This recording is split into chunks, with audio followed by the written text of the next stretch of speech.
Paris in the fall, the last months of the year and the end of the millennium.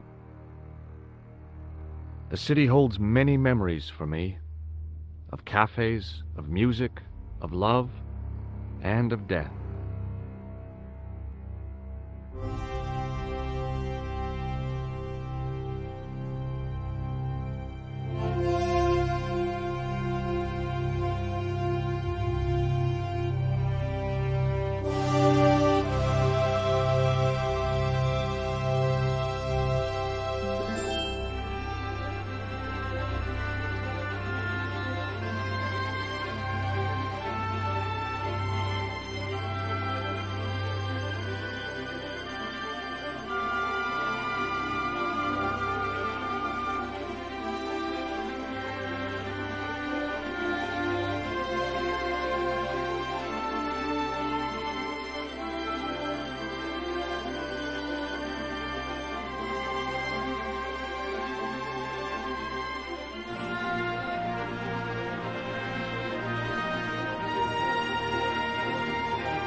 As I picked myself up, all I could hear was the ceaseless drone of traffic. Life went on around me, but the explosion was to change my life forever.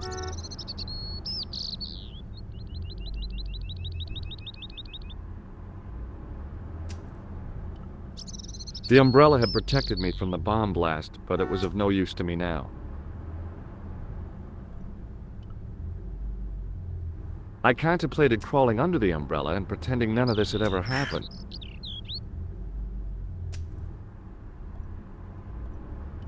Wrapped around the lamppost was a newspaper.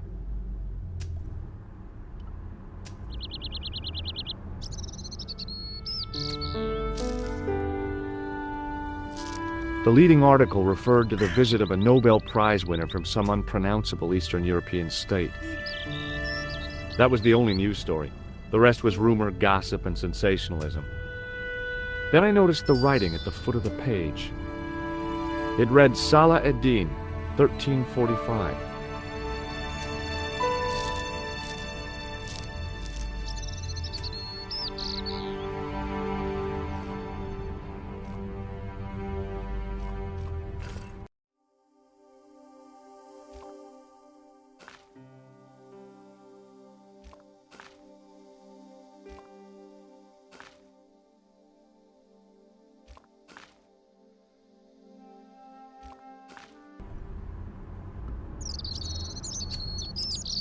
It was a Paris daily tabloid newspaper, full of sex, scandal, and sports results.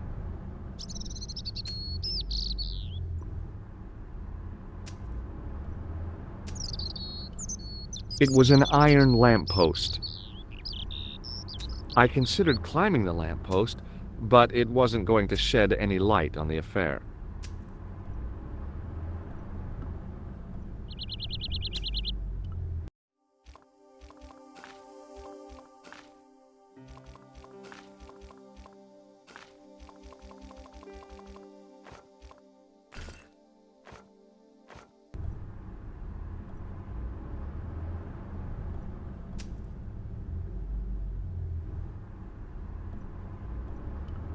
The table had been overturned by the explosion.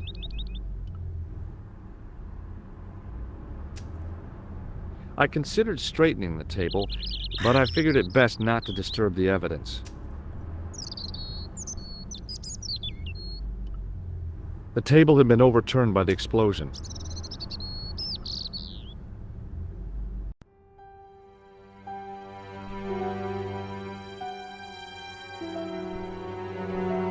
It was the body of the old man. It was hard to believe I'd seen him alive only minutes before.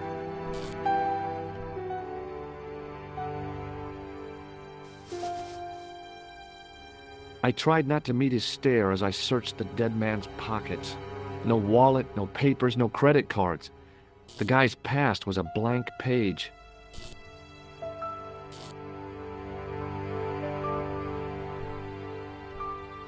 A mysteriously undamaged bottle of spirit stood on the bar. I needed a stiff drink, but I hated the taste of brandy.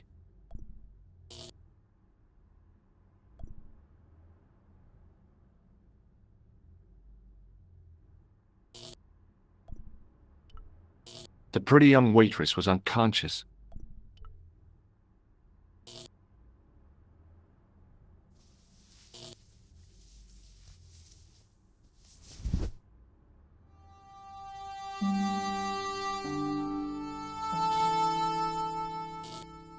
Oh, my head.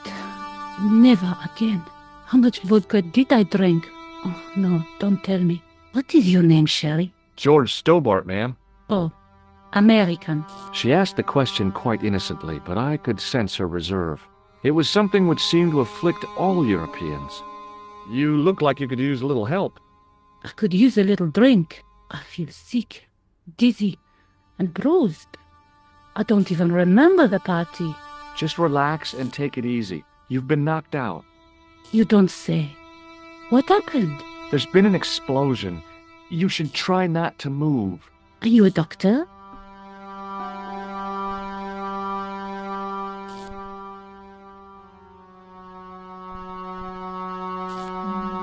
No, but I used to play hospitals when I was a kid. Can you remember anything at all? No. I need a drink. Pour me a brandy. Is that straight or with ice? Just give me the bottle with a cheat on it. I guess a little drop won't hurt.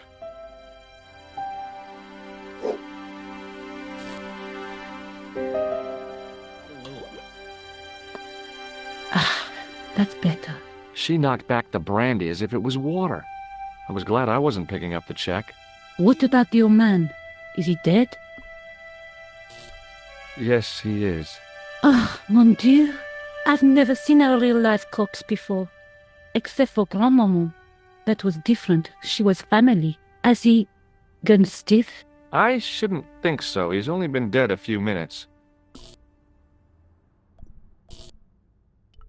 Do you remember what happened when the clown entered? I remember that horrible tune he played all right. It was like a funeral dirge. I'd never liked accordion music either. Did the clown speak to the old man? No, he just laughed at him. Then he grabbed the old man's briefcase and ran out of the door. Did the old man try to stop the clown? Oh, he didn't have a chance. The clown dropped his accordion and ran out of the door. That's it. That's all I can remember.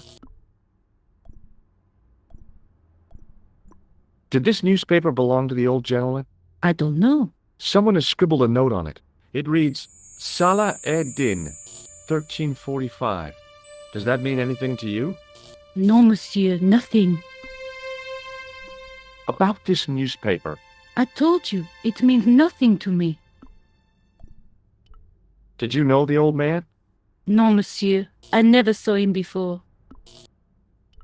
How did the old man behave?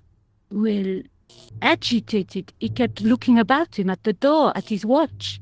As if he was waiting for someone? Yes, I suppose so. He was worried about something, that's for sure. If you ask me, he was having an affair. He had that look about him, like a guilty husband. Did you see what the old man had in his briefcase? No, He didn't open it. What did the old man do when the clown snatched his briefcase? Nothing. He just sat there like he was frozen. About this newspaper. I told you. About this newspaper. I told you. It means nothing to me. Stay here, mademoiselle. I'm going to look around for evidence.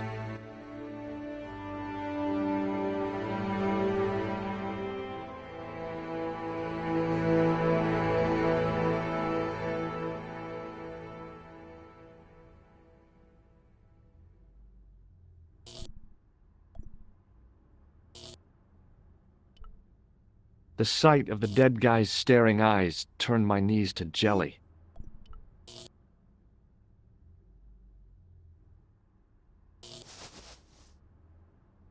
I checked his pockets.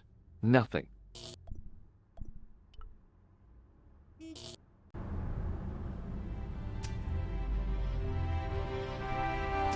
I considered straightening the table, but I figured it best not to disturb the evidence.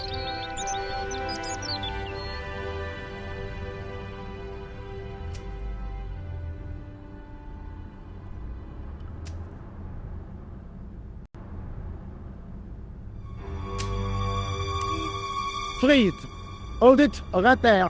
Whoa, don't shoot. I'm innocent. I'm an American.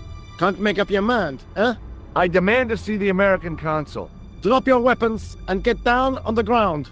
Put that thing away, Sergeant Moo. I apologize, monsieur, but I cannot permit you to leave. Am I under arrest? Ah, no, I would simply like to ask you some questions. En avant, to the café, marche.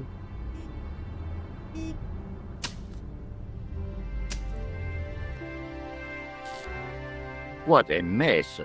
This bombing is an outrage, is it not? Stop that, monsieur. Stop holding your breath at once. Has it occurred to you that he may be dead, Moo? Oui, monsieur. But I prefer to look on the bright side. Besides, I recall a case where the killer escaped by feigning death. However, in this case, the man is quite dead. Clearly, the killer knew of his presence and... How many times have I warned you about premature extrapolation? All we know is that he is dead. It seemed reasonable to assume... A great detective assumes nothing. Take Maigret, for instance. But he was a fictitious character, monsieur. Why, he was no more real than Poirot or Tintin. That's different, Moo. They were comedy Belgians. Anyway, it is unlikely that even you will learn much from talking to the dead. Examine the girl and take her statement, if you can.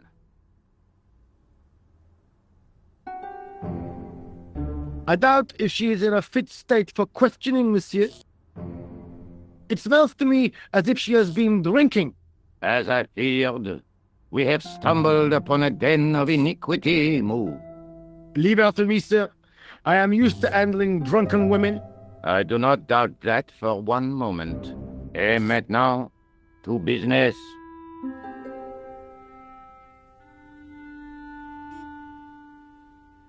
Your name, please?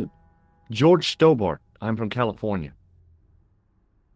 And what brings you to Paris, Monsieur Stobart?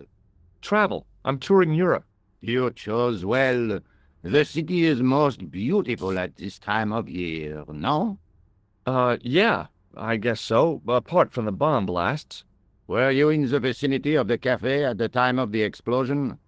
Yeah, I was sitting out on the sidewalk. I was lucky I wasn't killed. The inspector passed over my remark with no reaction. Did you see the deceased enter the cafe? Yes, I did. Was he alone? Yeah. And did he say anything to you? No. He was more interested in the waitress. Did you see anyone else in the cafe? Yeah, there was a guy dressed as a clown. He was carrying an accordion. An accordion? Bon. The picture is forming in my mind, and it is not a pretty one. Is the girl all right, Moo? She'll live if she survives the hangover. She doesn't remember seeing a clown, monsieur. That's odd, don't you think, monsieur? Who am I to believe, I wonder? Eh bien, I have heard enough. What do you mean? I am satisfied that you know nothing. You may leave. I hope this little incident does not spoil the rest of your vacation. What about my personal safety? Can't you at least give me some advice? What can I say? Stay alert and look out for suspicious characters. And don't cross the road until the little man shows green. Great advice. I honestly believe you are in no danger, monsieur. Should you remember anything of importance, please contact me. My card.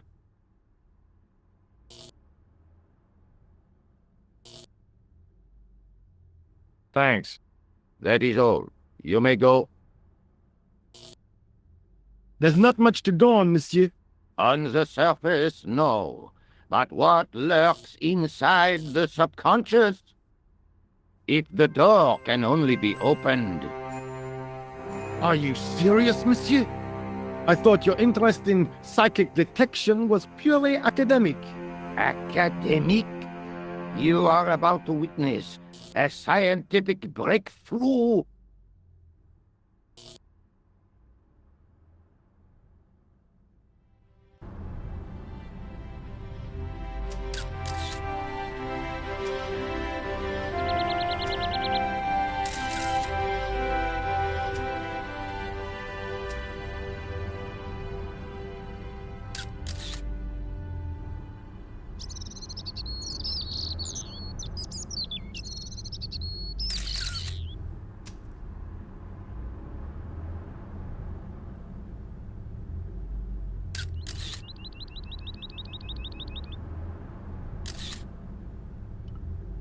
The sergeant was a scrawny man in his 50s who resembled a constipated chicken.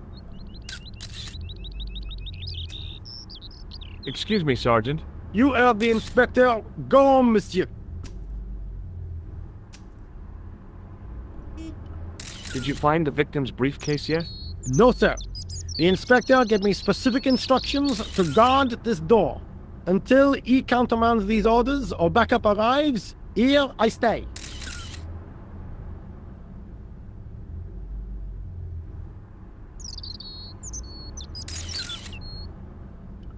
I really did see the clown. He ran into the alley across the street. Did you follow him? That's your job, not mine. An armed chase through the streets of Paris? That's not our style, monsieur. Inspector Rousseau may be unorthodox, but he's not crazy.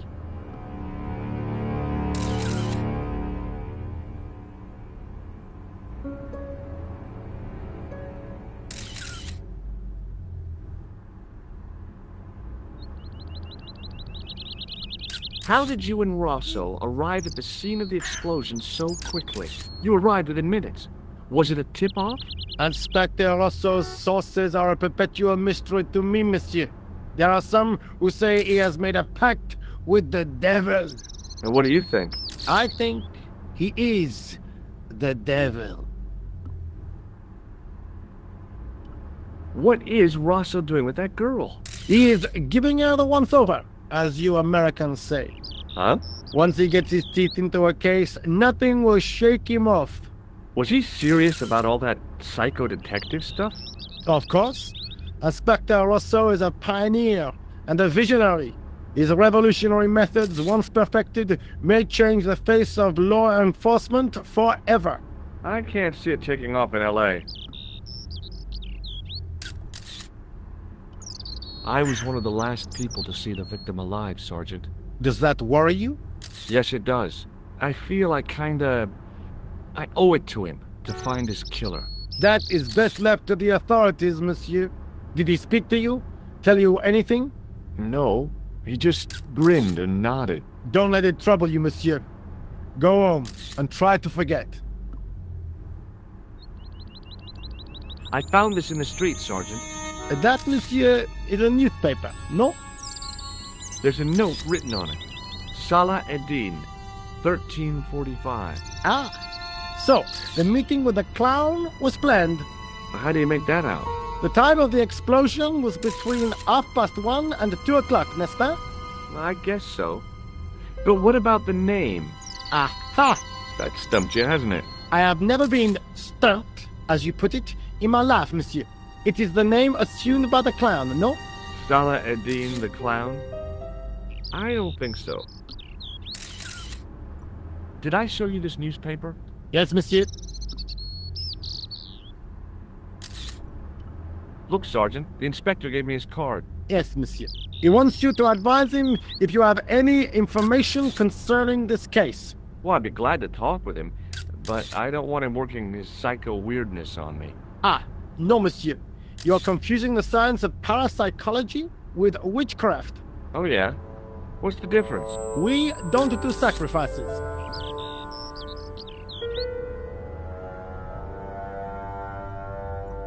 See you later, Sergeant.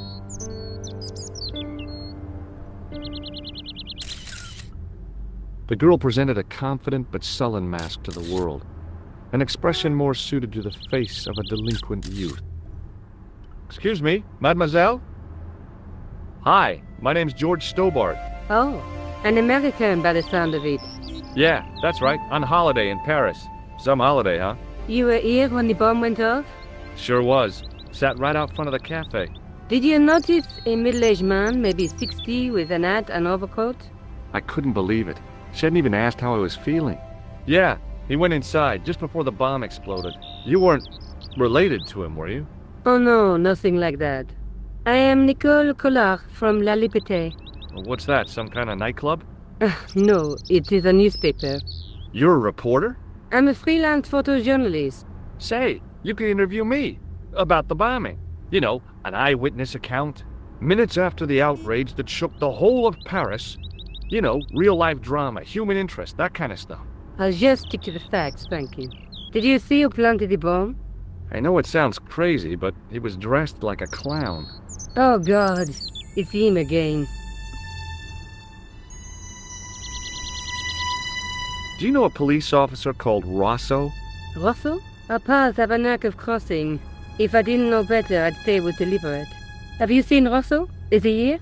He's inside, attempting to question a witness with his psychic powers. That guy is weird. Yeah. Rosso didn't blink when I told him about the clown. It's as if he already knew. That is typical of a cold fish like Rosso. I've seen cheeseburgers with more spunk. Have you met the clown before? It's a long story. I have plenty of time. I don't. You speak very good English for a French girl. Thanks. You speak very good English for an American. Who's the guy you were supposed to meet? His name was Planter. I didn't know him, but he called me last night. He said he had a story which would interest me. He asked me to meet him at the cafe. I guess I'll never know what he wanted to tell me. Not unless you have Rosso's gift for psychic interrogation. How did Plantar get your name? Through the newspaper La Liberté. Had written an article linking two unsolved murders. One in Italy, the other in Japan. The cases were remarkably similar. A wealthy victim, no apparent motive, and a costumed killer. Plantar said he could supply me with more information. Why won't you tell me about this clown? Why do you want to get involved? Because he almost killed me. Isn't that reason enough? I guess so. Listen, I'll give you my phone number. You help me with my story, and I'll let you in on what I know. And let's get one thing straight right now. This is strictly business. Okay, it's a deal. I have to go develop these pictures. À bientôt, monsieur. Fine, I'll, see you soon.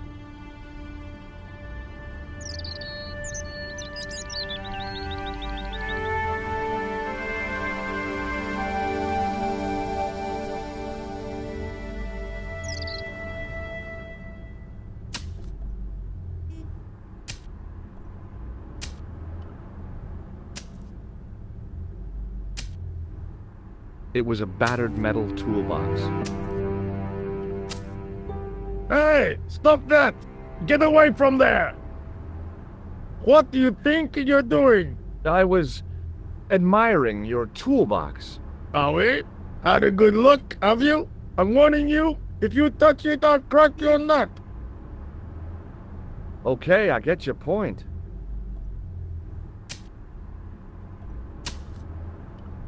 It was a huge and weighty-looking engineer's telephone.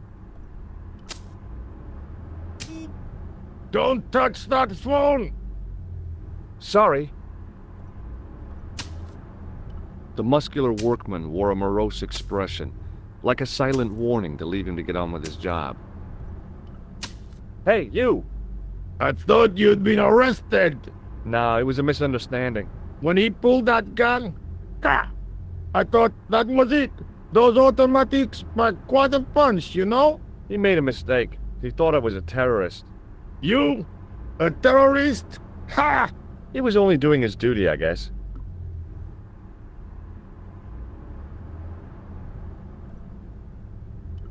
Did you see an old guy with a briefcase? Wait, silly old coot. Do you know what he said to me? Work fascinates me, he says. I could watch it all day. Can't beat it. I could have knocked his block off. Did you recognize the old man? No. Should I have done? Was he a celebrity? No, but I guess he is now. His name was Plantar. What? He's dead then? Yeah. That's too bad. Now I wish I hadn't called him what I did. If only I could turn back the clock. If only I'd been more tolerant. Regret and remorse are strange emotions. They really bring out the hammiest actors in people. Did you see a clown come by this way? A clown? Like in a circus? Yeah, with makeup and a big red nose. Huh! Those guys are funny, aren't they? Not in my experience. I love the circus, especially the horses. You haven't answered my question. Have you seen a clown? You think I've got time to watch everyone who passes by? Some of us have to work for a living. Look, I know you're busy, but surely you'd have noticed a clown. I told you already. I didn't see a thing. He was wearing multicolored baggy trousers and makeup. He'd be a poor sort of clown if he didn't.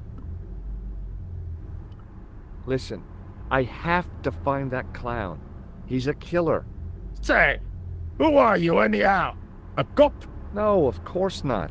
Do I look like a cop? No, but you act like one, sticking your nose in where it's not wanted.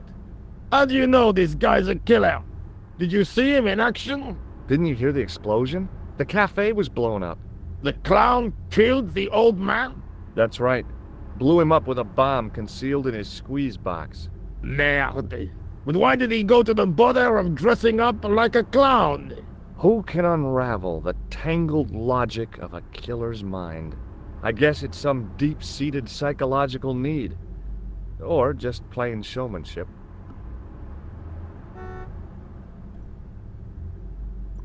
Would you like to read my newspaper? I haven't got time to read that. Can't you see I'm busy? You could read it on your lunch break. 10 minutes is all I get. And if my boss had his way, I wouldn't get that.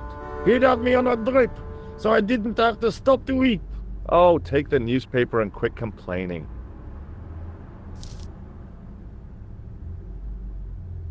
Ah, look at this.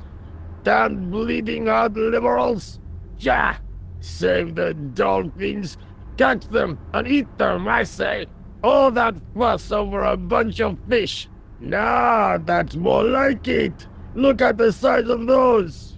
Like champagne bottle corks, no? Ah, what's this? Saladin running in the Prix de l'Arc de Triomphe. It's a racehorse? A horse? A legend. Bucephalus reborn, mon ami. Like a streak of lightning she is.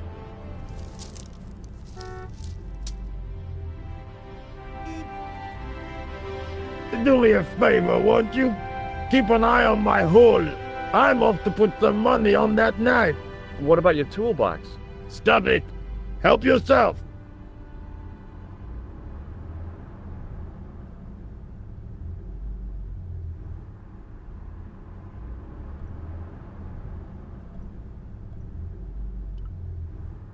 It was a battered metal toolbox. I found a T-shaped tool in the box. I didn't know what it was, but it looked useful. It was a metal rod with a handle at one end and a short crosspiece at the other.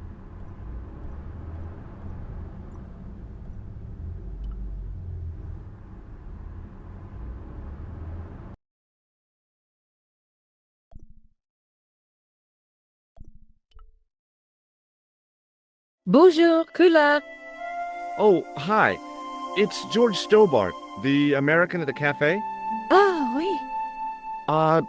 You said to call if I could help. Have you any news for me? Well, I haven't had a lot of luck. You found nothing. No. Look, I'm very busy right now. Call me if you have any news, okay? Oh. Yeah, I guess. Adieu, monsieur. Yeah, see ya.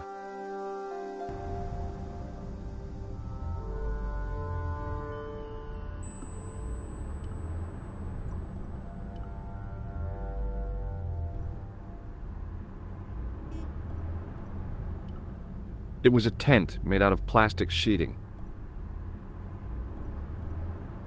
Set into the huge gate was a smaller access door. The door was securely locked.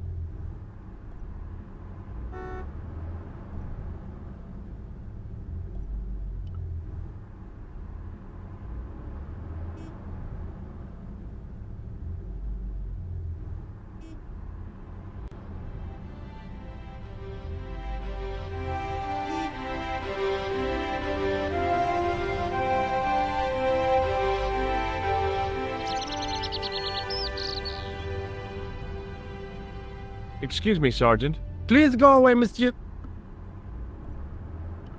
What do you suppose this tool is used for, Sergeant Moo? It looks like something an obstetrician would use, monsieur. I don't think so. I found it in that workman's toolbox. Found it? I hope you did not steal it, monsieur. Do I look like a common thief? He asked me to look after his hole and his belongings. You certainly know how to enjoy your vacation to the fullest, monsieur. Did I show you my... Yes, monsieur. I've got Inspector Rosso's ad... Yes, monsieur. I know the identity of the dead guy. His name was Plantow. Is that so? You knew him, did you? No, but We'll know everything there is to know about him soon enough. I'm trying to be helpful here.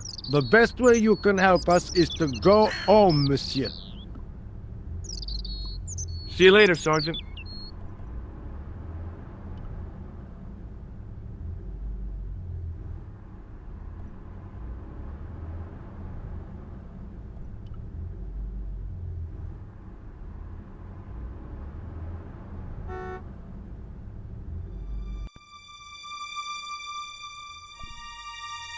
It was a battered old trash can.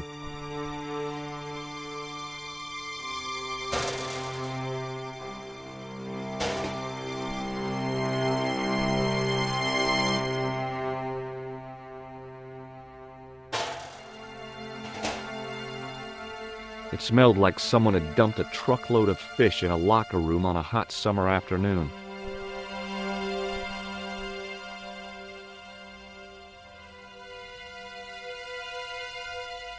I examined the boxes closely. They were damp and smelly and decidedly empty.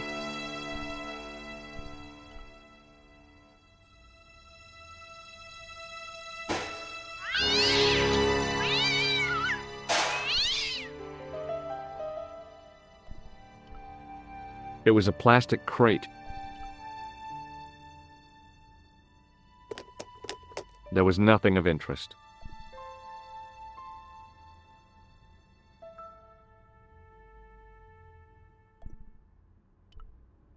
The window was protected by stout-looking iron bars.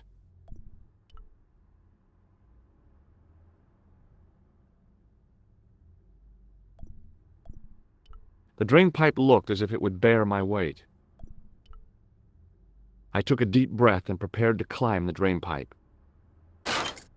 I guess the clown had an escape over the rooftops. I decided I'd had enough of messing with that drainpipe.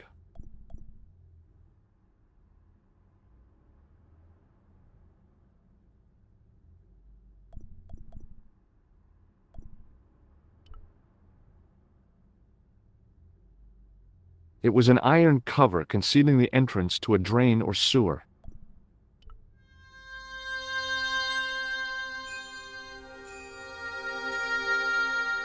I tried to lift the cover with my fingers, but couldn't gain any leverage.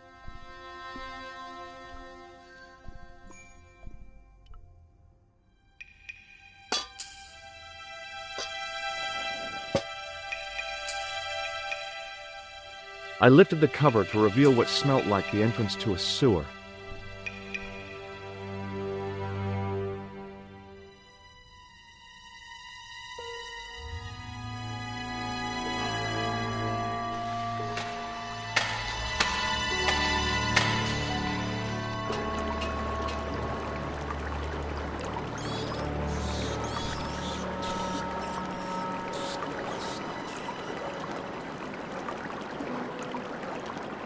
It was a shiny red plastic ball sat incongruously on the slippery green slime floor.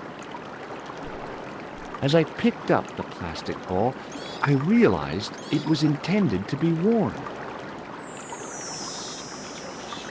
It was the clown's red nose.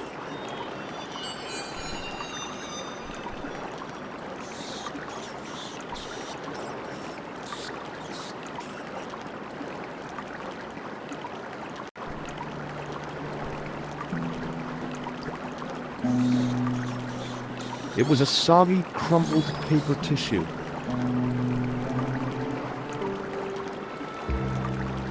I scooped up the sodden tissue. It was cold and greasy, like breakfast leftovers. The nose was hollow. Printed on the inside were the words, La Risée du Monde, Paris. It was the soggy tissue I'd found in the sewers.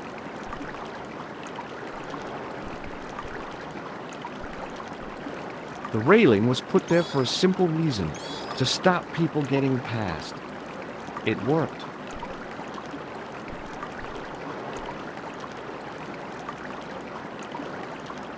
It was a small scrap of cloth caught on the rusting spike. I took hold of the scrap of material and unsnagged it from the spike.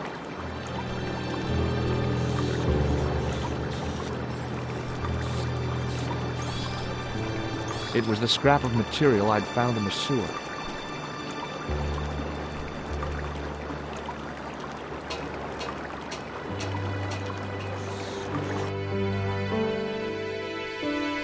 Hi there.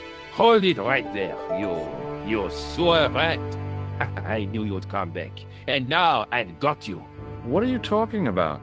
You're trespassing. Come out of there, immediately. That's what I'm trying to do. Give me your hand. Ha! You won't catch me with tricks like that. Keep your distance, monsieur. Okay, okay. Now, what were you looking for? I was looking for a clown. Huh, ridiculous. Do you really expect me to believe that? He planted a bomb in the cafe and blew it up. What? The cafe? Blown up? Mon Dieu, that is awful. And you say the person responsible was dressed as a clown? That's right. He blew up the cafe, escaped into the sewer, changed his clothes, and came up here. Ah, mon Dieu! Then, the man I chased, do you think that man and the clown are one and the same? Well, yes, it had crossed my mind. Ah, that still does not explain what you were doing down the sewer. For all I know, you are in league with him. Oh no, I'm just a tourist. Haha, most tourists are content with the Eiffel Tower, the Louvre, or the Pigalle. I didn't realize my waste pipes was such an attraction.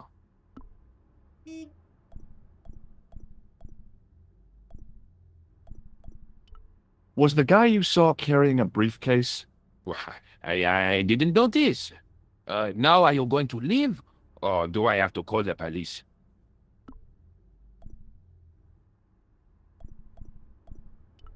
Does the name Plantar mean anything to you? No, it doesn't. Who is he? The man who was killed in the cafe. I'm gonna find the guy responsible. I'll find him. Even if it means following him down every sewer in every city in Europe. You need some sensible boots. You won't get far in those stupid sneakers. Tell me about the man you apprehended. What is there to tell? He was a typical criminal type. Just like you. Do you know the waitress at the cafe? Oh, she isn't hurt, is she? No, she's fine. Oh, thank heavens. A poor girl like her isn't safe with the likes of you roaming the streets. Can't you understand? I'm not a gangster. I'm an American tourist. That's what you say. Take a look at this false nose. I've never seen it before in my life. What does this tissue mean to you? Nothing, monsieur. It's disgusting. What on earth possessed you to show it to me? Someone has emptied their nostrils into it. Do you recognize this material? I am not telling you anything.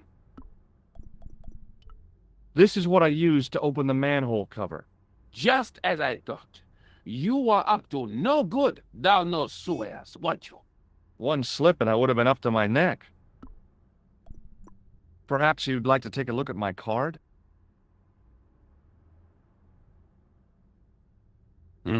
What is this? Inspector Augustin Rousseau? What does that say?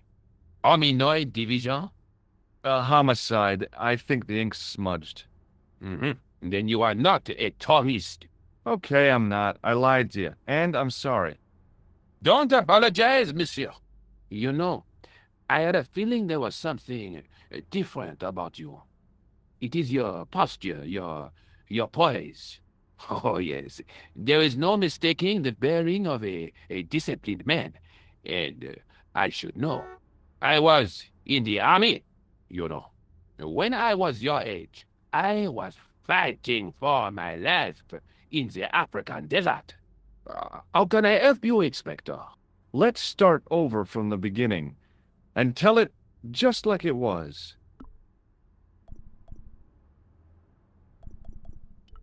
Was the guy you saw carrying a briefcase? Why, yes, it was.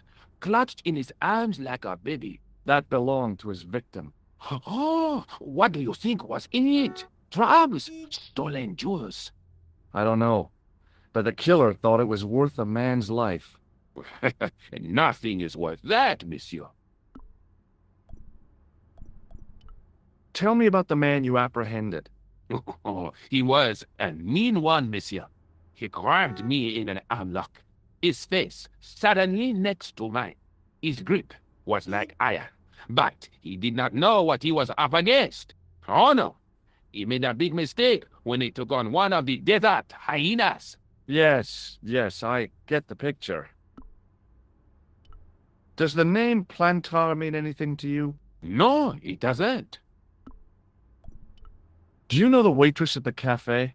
So you don't want to hear about my experiences in the desert? I fought to make this country what it is today. I'm sure you did, but I'm a little short of time. Do you know the waitress at the cafe? You can't suspect her, surely. Just answer the question, please. Yes, I know her.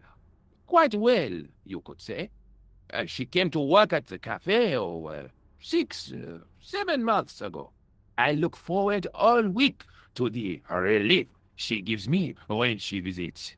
Really? So you'd miss her if she wasn't there?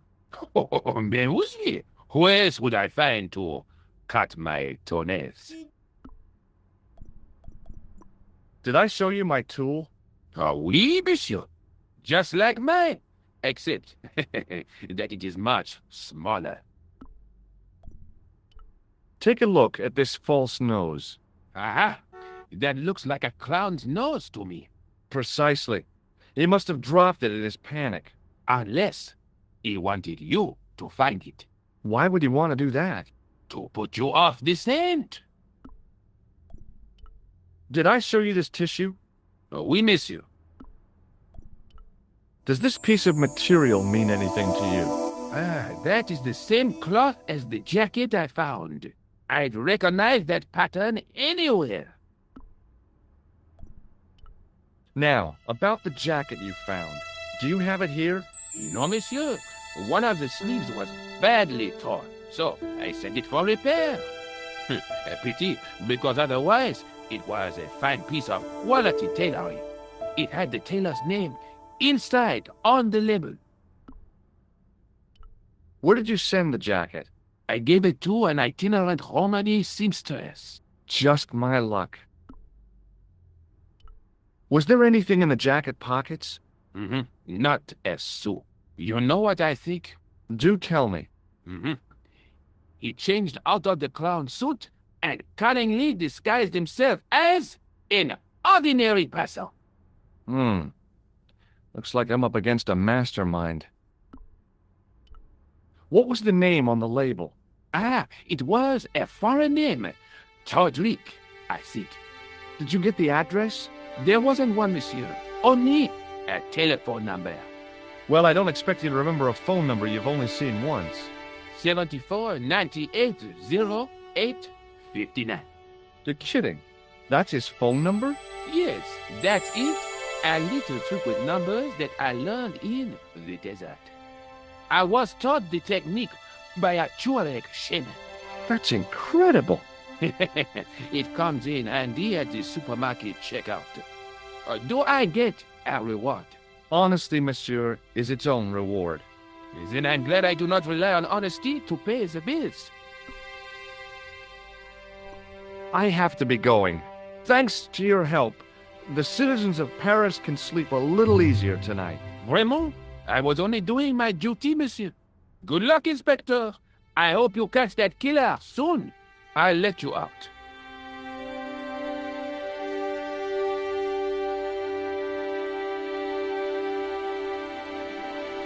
I hope you find your man, Inspector. So do I.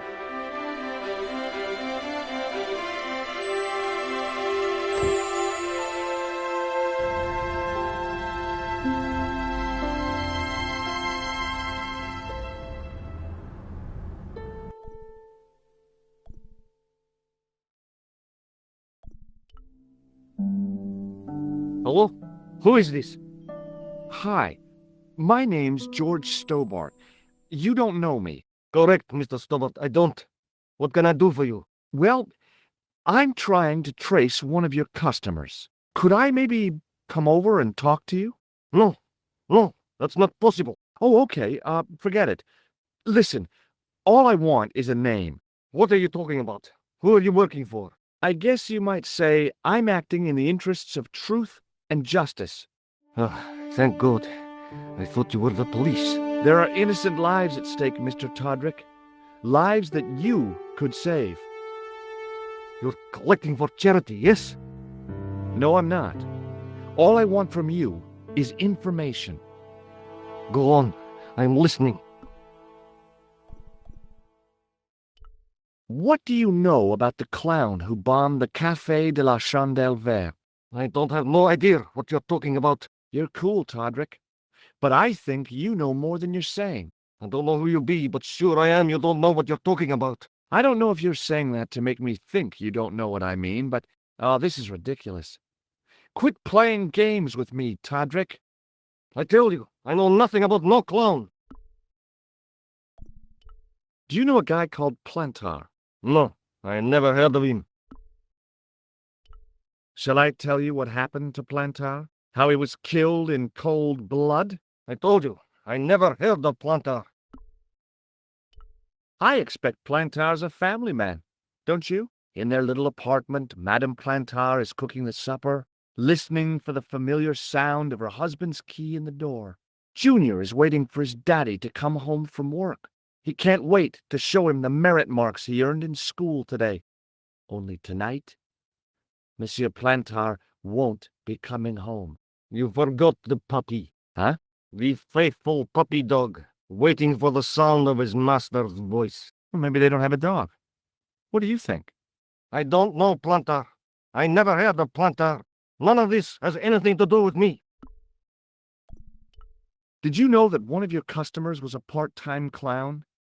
If a guy feels happy with a funny nose and custard down his pants, what's the problem? Thanks for nothing, Podrick.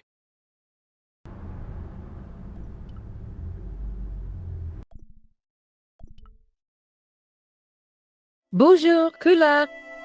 It's me again, George Stobart. Hi, George. Any news? You bet. I met a witness who spoke to the clown. And I know where the killer gets his suits. No kidding. Hey, I'm impressed. You are? Well, it wasn't easy. Look, why don't you come here to my apartment? Fine. Where do you live? 361 Rue Jarry. Okay, I'll come right over.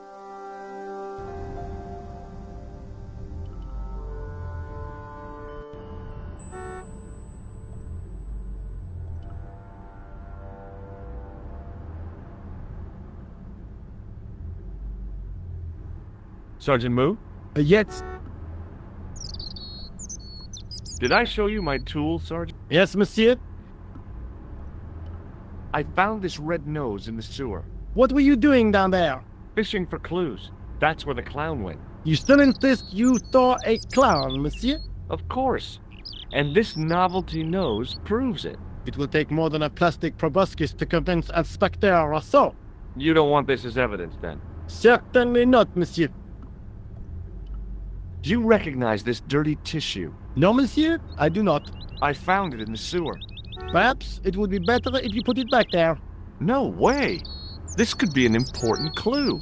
If you say so, monsieur. I believe this material came from the clown's clothing. If you are right, monsieur, then the clown must be an Englishman. Well, how do you figure that?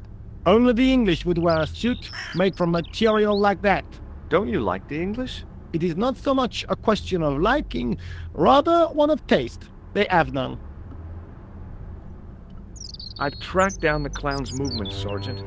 Is that so, monsieur? Yeah, there's a man down the street who saw him crawling out of the sewer. Dressed as a clown? No, he'd changed into ordinary clothes by then. So, how did he know it was the clown? He didn't, but all the clues add up. Little children can add up, but I wouldn't let them manage my bank account.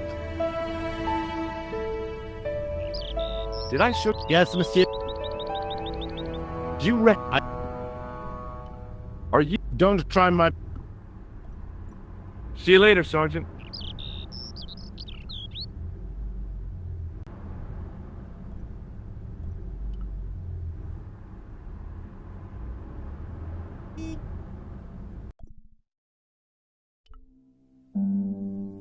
Hello? Who is this? Mr. Todrick? Oh, it's you again. What now?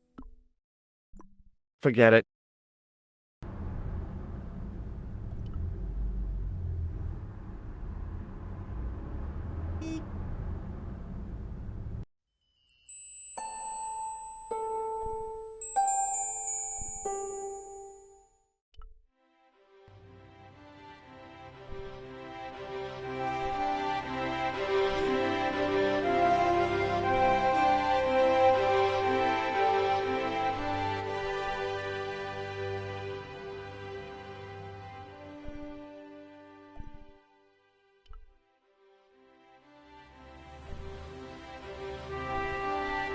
The shop window featured a display of gowns and women's stuff. It wasn't the style of the clothes in the shop that caught my eye, but the prices. The same amount of money would feed a starving family for the rest of their lives. I guess people who buy that kind of stuff don't have a problem with their consciences. The woman was doing something with a pair of needles that couldn't be described as knitting. She was a cheery old soul, the kind you'd walk across the street to avoid.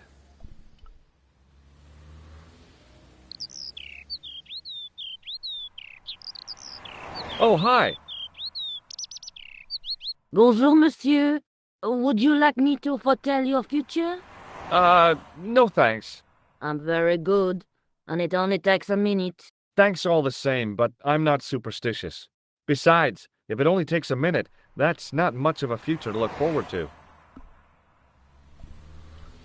Are the flowers for sale? Oui, monsieur. Okay. I'll take a bunch of those white ones. I wouldn't do that if I was you. No? They are lilies, monsieur. Some people associate them with death. Yikes.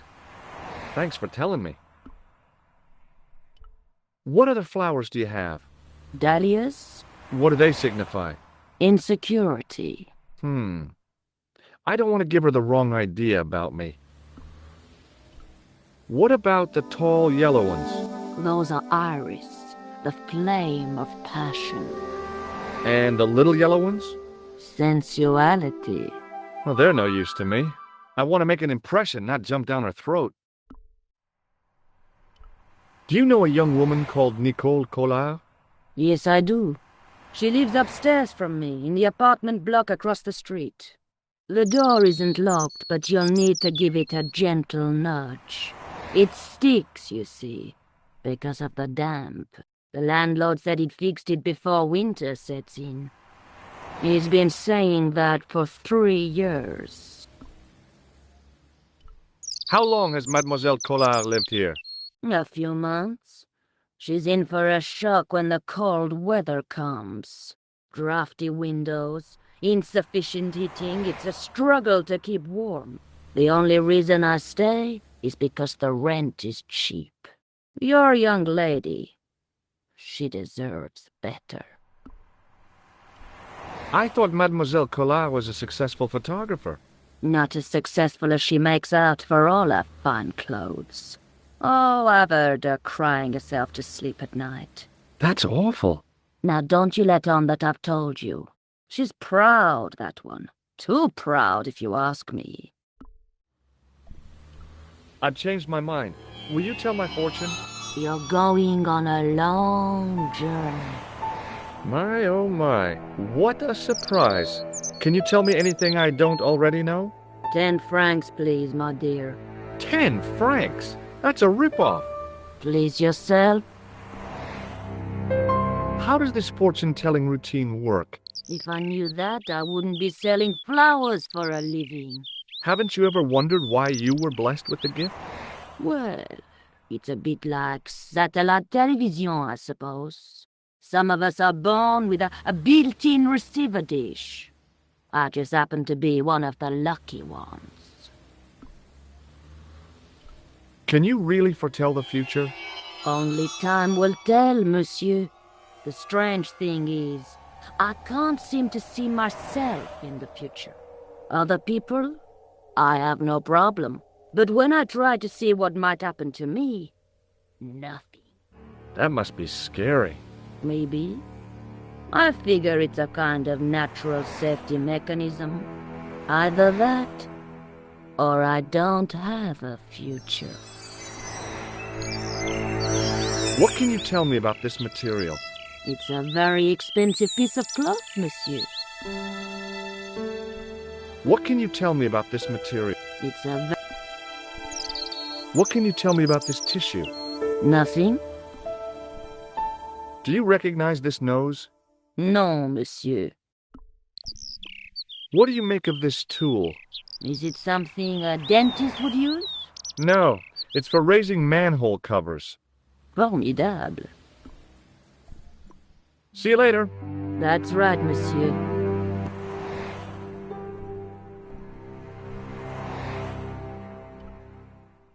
The vacant shop was sealed with a steel blind.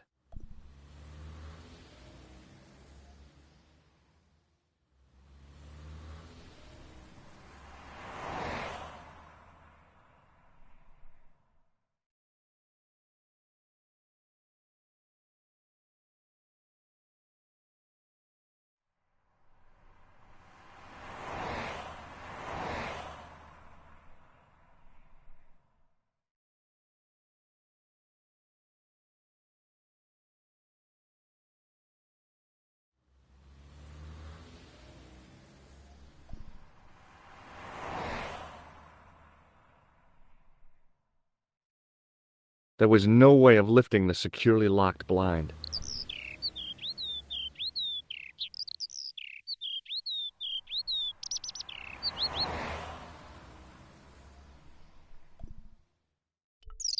It was a food store selling fruit and vegetables.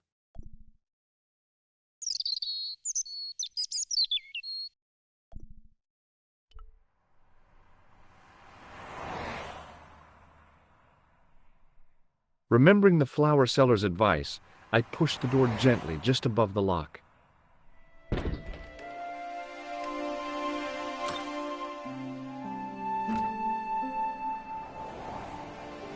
Bonjour. I'm glad you could make it, monsieur. Please, call me George. Fine. I'm Nicole. Take a seat, George.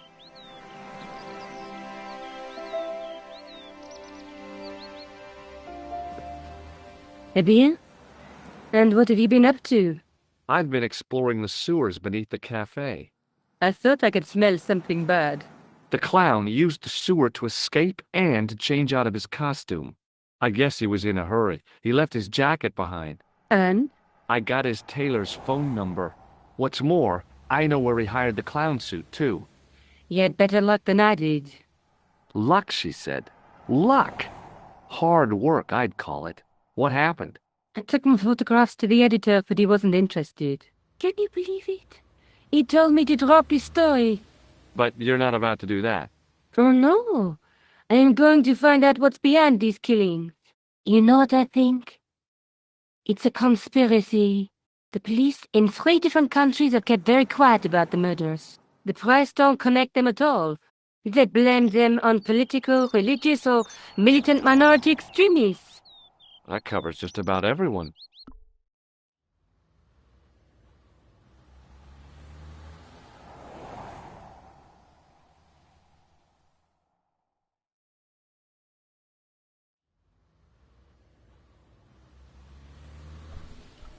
Tell me more about the clown's previous victims. The first was Arno Bellotta, the millionaire pharmaceutical baron. He made his money from amphetamines in the post-war slimming and diet boom. Imagine it! Millions of housewives literally speeding their butts off. Was he killed for his money? No. He had no living relatives, and his fortune went to the orphanage where he grew up. The only witness in the case was his Filipino au pair. She swears he was led to his death by a snowman. What about the clown's second victim? Yamada, the controversial Japanese green politician. He inherited his fortune from his father's electrochemical consortium. He was committed to dismantling Japan's automobile industry. I can't see him gaining much support with a loony policy like that. Yamada was a man of vision. He was years ahead of his time. If you say so. How did he die? At the hands, or should I say, flippers, of a giant emperor penguin. A snowman, a penguin, and now a clown. You know, I hate to admit it, but this is scary. And I'll tell you what, I won't be accepting any invitations to costume parties. I don't blame you for being scared. I am too. But this story could be my only chance of a big break. Or a premature death. May I use your telephone? Sure, go ahead. Thanks.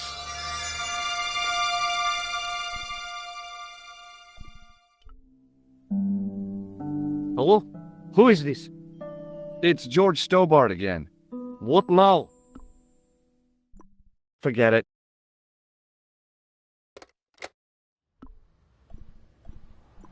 This is the tool I used to get into the sewers. Fascinating, George. You're not interested, are you?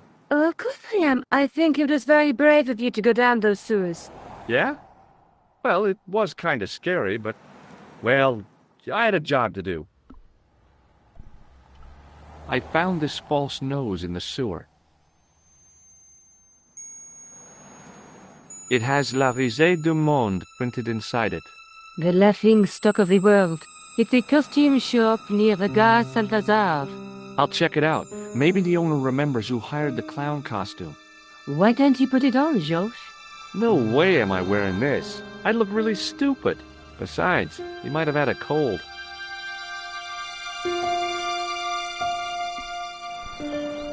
I found this tissue down the sewer. Oh, that's disgusting, George. I think the stuff on it is grease paint, like actors use. Or clowns. It's still disgusting. Get rid of it. I found a piece of material near the cafe.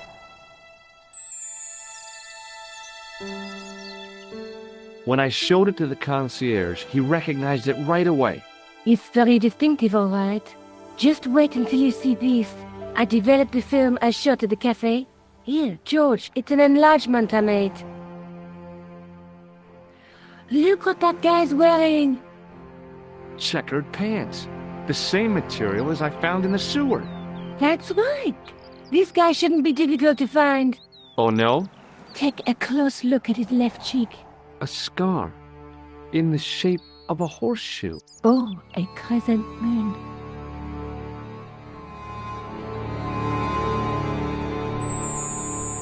How come you enlarged this photograph of me? Because I noticed the guy behind you, of course.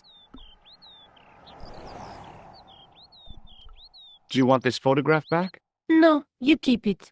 I can always make another print. Tell me more about yourself. Oh, there is not much to tell. Well, how did you get into photography? I guess I owe that to my father. He bought my first camera. I was 8 and my parents had just split up. Did you live with your father? Yes, my mother went off with her new boyfriend. I don't mind. Papa was all I needed. 4 years later, he died in a plane crash. Ah, I'm sorry. Well, it's all right. I don't mind talking about him. He was more like an older brother, really, always joking and laughing. Papa always wanted I should study art. That's why I went to college.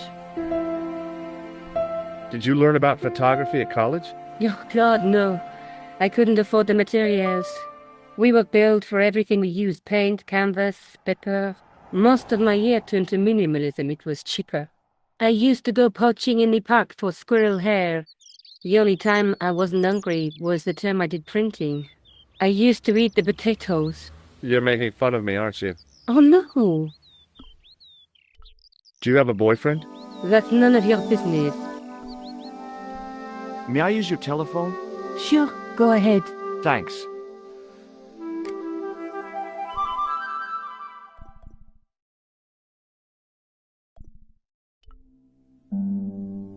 Hello? Who is this? Did you make a suit for a man with a scar on his face? A scar in the shape of a crescent moon? Maybe. Maybe not. Tell me where I can find him and I'll leave you alone. And if I don't, I won't leave you alone. I can't tell you anything unless you give me his name. Do you know where I can find the guy with the scar? I told you. Without a name, I can't help you. Thanks for nothing, Padre.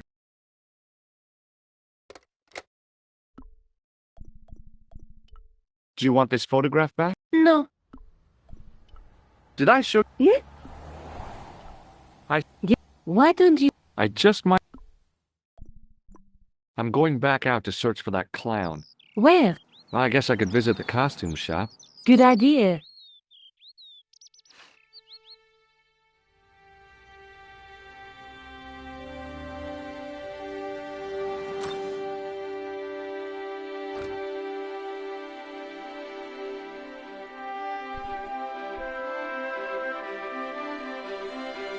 Oh, hi. Hello, my handsome friend. Do you recognize the man in this photograph? What a hunk. He's a killer. I can see that. His eyes say it all. Do you recognize the man in this No, dear. See you later. That's right, Miss...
It was a disgustingly realistic plastic novelty, like one I'd left on the teacher's desk at school. Boy, that caused so much of a stink you'd have thought it was a real one. As my fingers closed on the plastic novelty, I realized my mistake. It was a novelty, all right, but it wasn't plastic. No way was I gonna touch that thing again.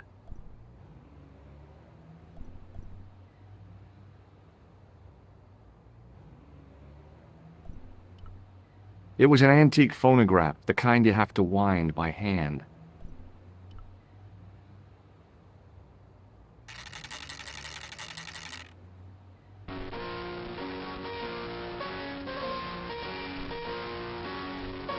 It was an antique phonograph, the kind...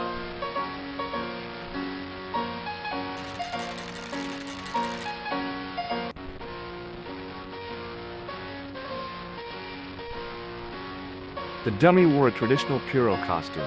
At least, I guess it was a dummy. I gave the dummy Puro a tentative prod, but it didn't move. She reminded me of a girl I dated back in high school. Come to think of it, the dummy had more personality. As I was about to touch the dummy, I realized it had the same color eyes as Nico. The strange thing was, I hadn't realized I'd noticed the color of Nico's eyes. The guy's spoon-shaped face was mournful and humorless. He looked like a vegetarian in a slaughterhouse. Excuse me? Bonjour, monsieur.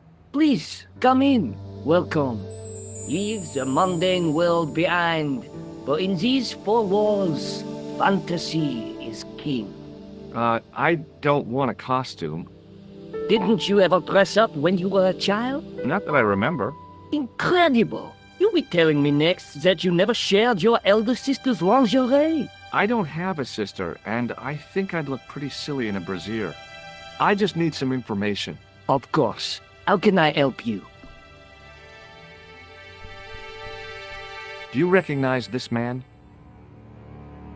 Oui, monsieur. I sold him some grease paint.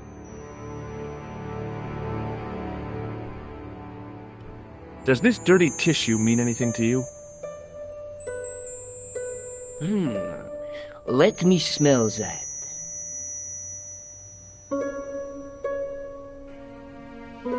Bestheimer's number 7 white pancake. Theatrical grease paint, right? Oui, monsieur. La crème de la crème of Thespian accoutrement. Have you sold any of it recently? Yes, 2 cans. About this... I have already... Do you want this red nose back? Not after it's been worn, thank you. What does this... Nothing? Are you sure this is the man who bought grease paint? Oui, monsieur. He chose 2 costumes. Bozo the clown and Seamus the pixie. A pixie? Very smart. Green silk with a taffeta lining. He gave me his name as Monsieur Khan. Are you sure this is the... Certainement, Monsieur Khan. Have you heard of a man named Plantile? I do not recall. Thanks for your help, buddy. My pleasure, monsieur. Allow me to shake you by the hand. Huh? Well, okay.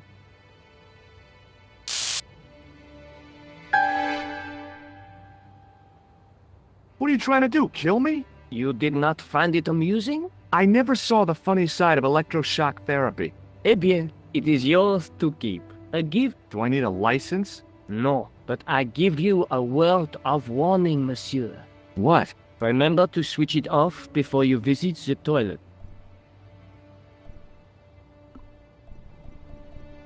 It was the shake and shock buzzer I'd been given by the man in the costume shop.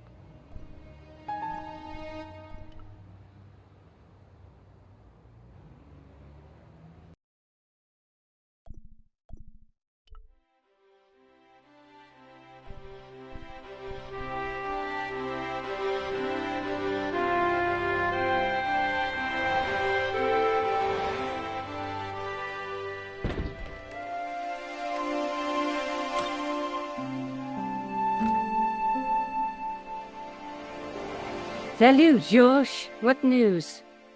I've been to the costume shop.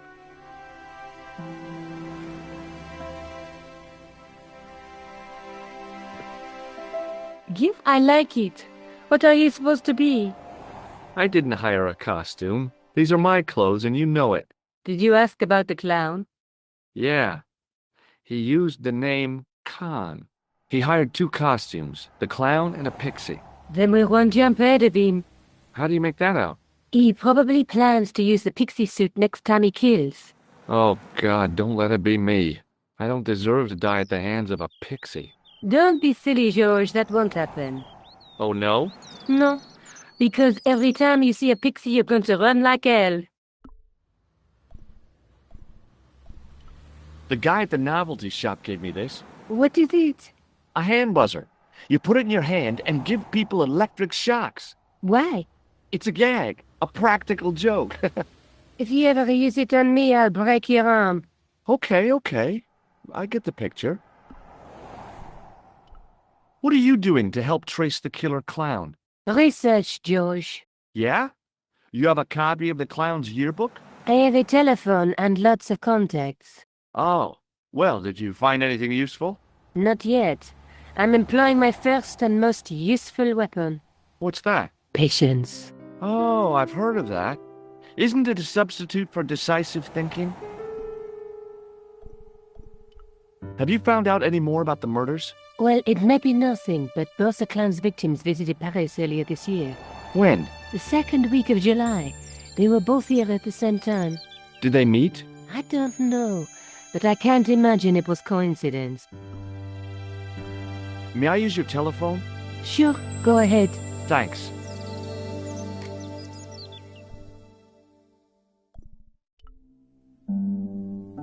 Hello? Who is this? I found out the name of the guy I'm looking for. Is that so? Yeah, it's Khan. You know who I'm talking about, don't you? Yes, I delivered the suit to his hotel. The Hotel Ubu. I don't remember the room number. It was upstairs. The second room on the right-hand side of the corridor. Thanks, Todrick. That's all I wanted to know. Now I've got you, Mr. Clown. Now we're getting somewhere. Do you know the Hotel Ubu? The Ubu? Yes, I do. That's where the clown stayed. Good work, George.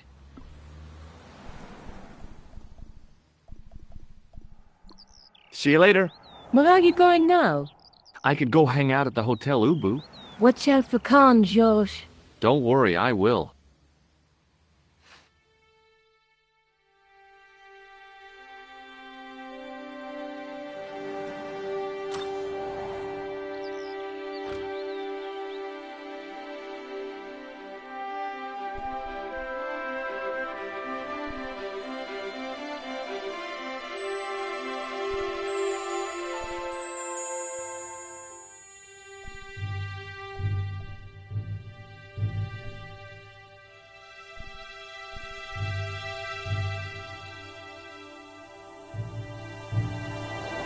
The lobby was quiet, almost deserted. The sign listed the price of rooms, and boy, were they expensive. The killer must have been earning a fat wad to pay for accommodation like this.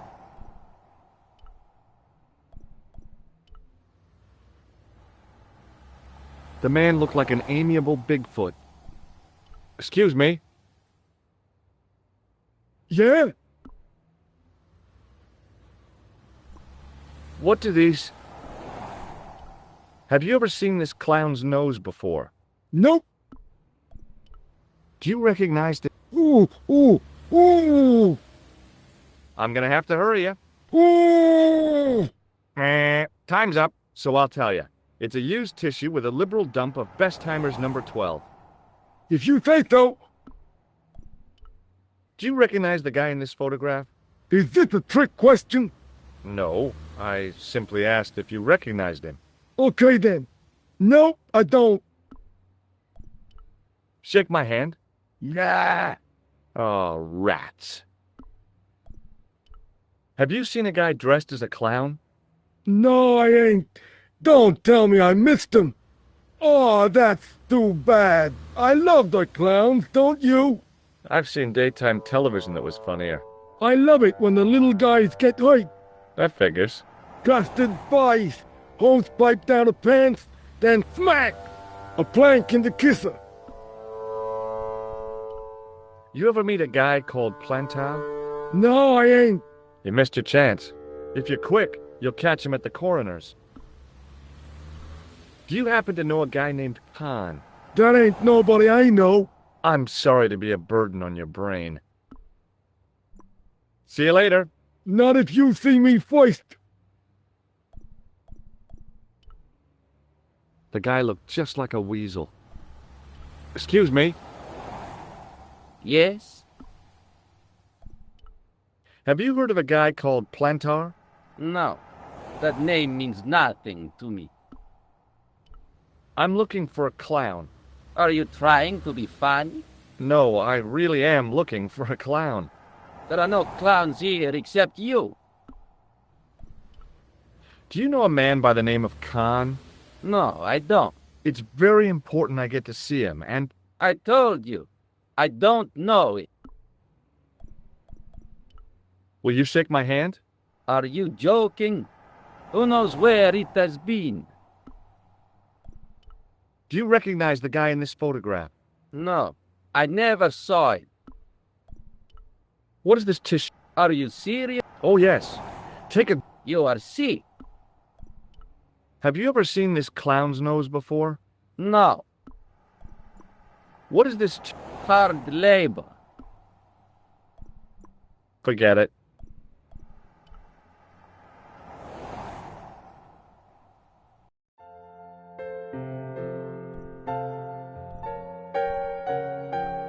The figure of a sexless youth was frozen in mid-skip with a silly grin on its stone lips.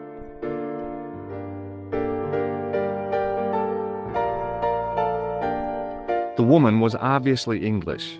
She had all the qualities of Boadicea, Elizabeth I, and Margaret Thatcher rolled into one. It wasn't a pretty sight.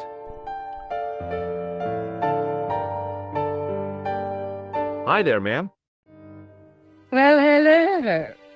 What can I do for you? I'm looking for a man. You disappoint me, my dear. For one foolish moment I thought... But never mind. Aren't you going to tell me your name? George Stobart, ma'am. How sweet! I once had a stable boy called George. I am Lady Piermont. The common reaction is to kneel and stutter, but it's not obligatory. A real lady? I mean, you're an honest-to-God aristocrat? Oh, I don't know about that. Few of my ancestors are honest, not even to God. I can trace my family back to the Normans, but don't let that intimidate you, George. Beneath that impressive pedigree, I'm just flesh and blood. The blood may be blue, but the flesh is the plump beef of old England, so to speak. You appear distracted, George. Is there any way I can help you?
I'm looking for a murderer.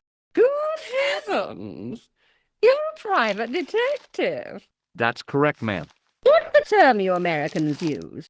It's on the tip of my tongue. I believe what you're thinking of is Dick. Precisely. Have you come across a man who calls himself Khan? I am familiar with only one person named Khan. Genghis Khan, the legendary Mongol barbarian chieftain? No, darling. Kevin. Kevin Khan? I never heard of him. I'd be most surprised if you had, darling. He's a pharmacist in Hemel Hempstead. Organizes fundraising for the Rotarians. Lovely man. Does he have a scar on his cheek? I really wouldn't know, sweetie. Did you know there's a gangster out front? What makes you think he's a gangster? The Italian suit and the bulge in his pocket? I know plenty of men with Italian suits and bulges in their pockets. That doesn't necessarily make them gangsters. Are you here in Paris on vacation? No, darling, I'm on holiday. I needed to get away after Algy's funeral. I didn't realize you were mourning the loss of a loved one. I'm not. He was my husband. Would you like to shake my hand, ma'am? Now, George, there's no need to be so formal. We met as tourists, and I want to keep it that way, despite the enormous social gulf between us. Do you recognize the man in this photograph?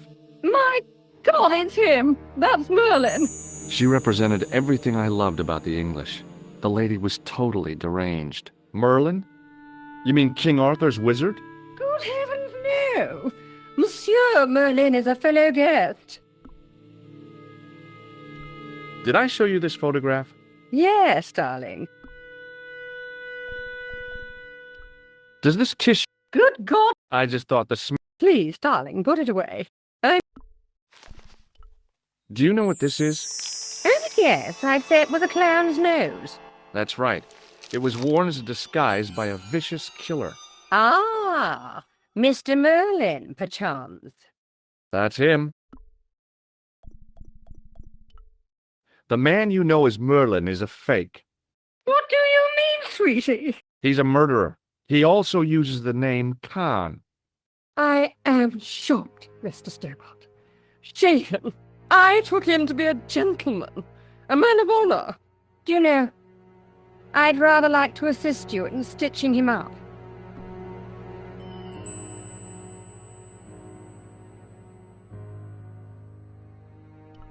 When did you last see Merlin? It was no more than an hour ago. He came downstairs and spoke to that clerk chappie. Something passed hands. I couldn't see what exactly. A briefcase? No, smaller than that. A bundle of papers, perhaps. The clerk put it in the hotel safe and Merlin went out. Are you sure you saw Merlin putting documents in the safe? Yes, darling, positive. I wonder what they were. Obviously something of great importance. Yeah. I'd sure like to get my hands on whatever it is. I'll bet they had something to do with Plantow's briefcase. Has Merlin returned to the hotel? No, he hasn't. Are you going to search his room? If I could get in there, I would. I have to go, ma'am. Hi, ma'am. Hello, George. What can I do for you now? I'm sorry to hear about your husband's death. You wouldn't be if you knew him, my dear. It gave me the opportunity to take a well-deserved holiday. Daphne suggested a change of scenery. Paris, she said. A wild romance is just what you need to take your mind off the inquest. Well, the closest I came to romance was being wooed by a drunken Breton chef. I must say I was disappointed with his coq au vin. Not at all what I was expecting. I was thinking of cutting my holiday short, packing my bags and heading back to Hemel Hempstead. That was until last night.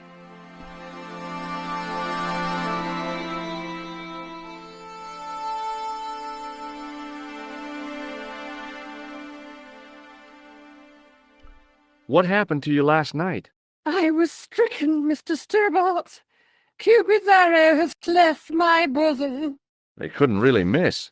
It was just as I'd always imagined it should be. The intimacy of candlelight, romantic music tinkling across the room, and then a stranger's glance. Those brooding eyes, that suave manner, those tight trousers. He was the man I'd been waiting for all my life. I'm glad he finally turned up after all these years.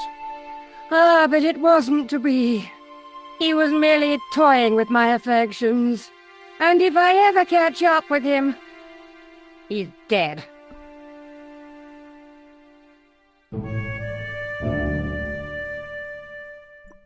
I have to go. I recognized the guy. It was the Nobel Prize winner from the country whose name I couldn't pronounce.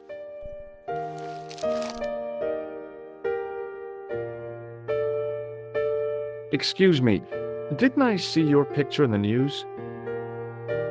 You're that Nobel Prize winner from some unpronounceable Eastern European state.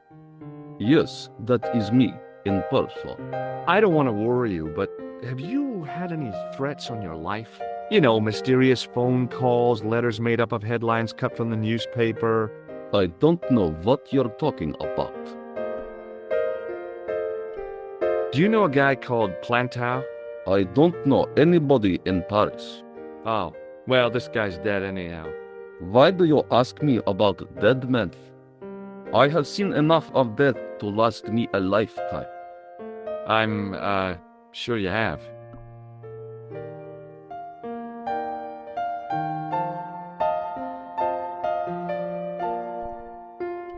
Have you seen a clown? I beg your pardon? The clown. A guy in funny pants. Have you seen him? My pants are from England. Marks and Spencer. They are a pleasure and a comfort to wear, with much support. I'm real glad to hear that. You know, it's good to know you Nobel Prize winners are human too. In my country, the people make do with string and egg cartoons. For pants? For everything. Oppression is the mother of ingenuity.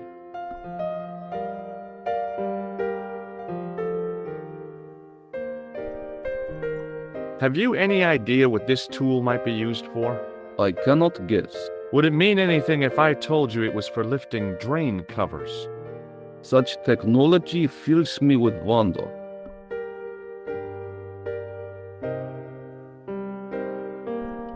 What does this clown's nose suggest to you?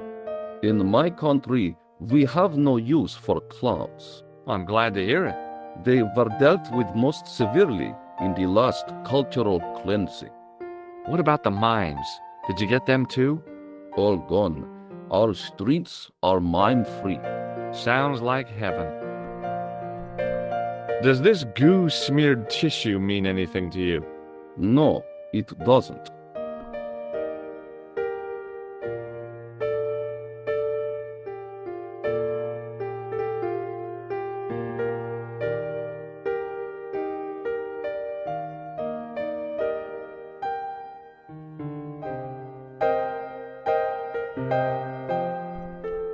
Do you recognize this man?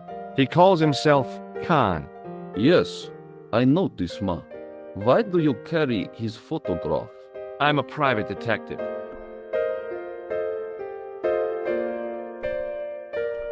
May I shake you by the hand? I do not shake the hands of imperialist dogs. Now that's a real bad attitude problem you've got there.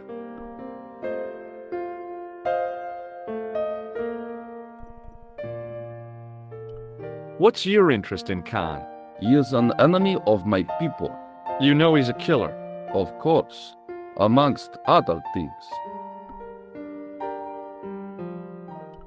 Would you help me investigate Khan? That is not possible. My instructions are to observe. I cannot jeopardize my position as an honored guest of this country's government. Thanks for your help. Goodbye.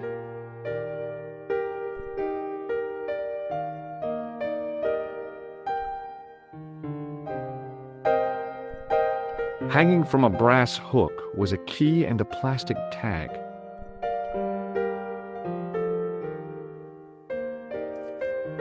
Excusez-moi, monsieur. What? You are trying to steal that key, no? No way.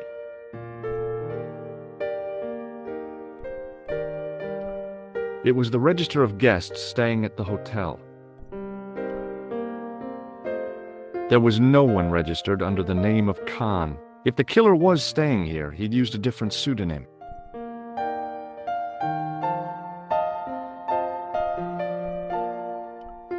The clerk wore a disdainful expression, like he'd been born with it.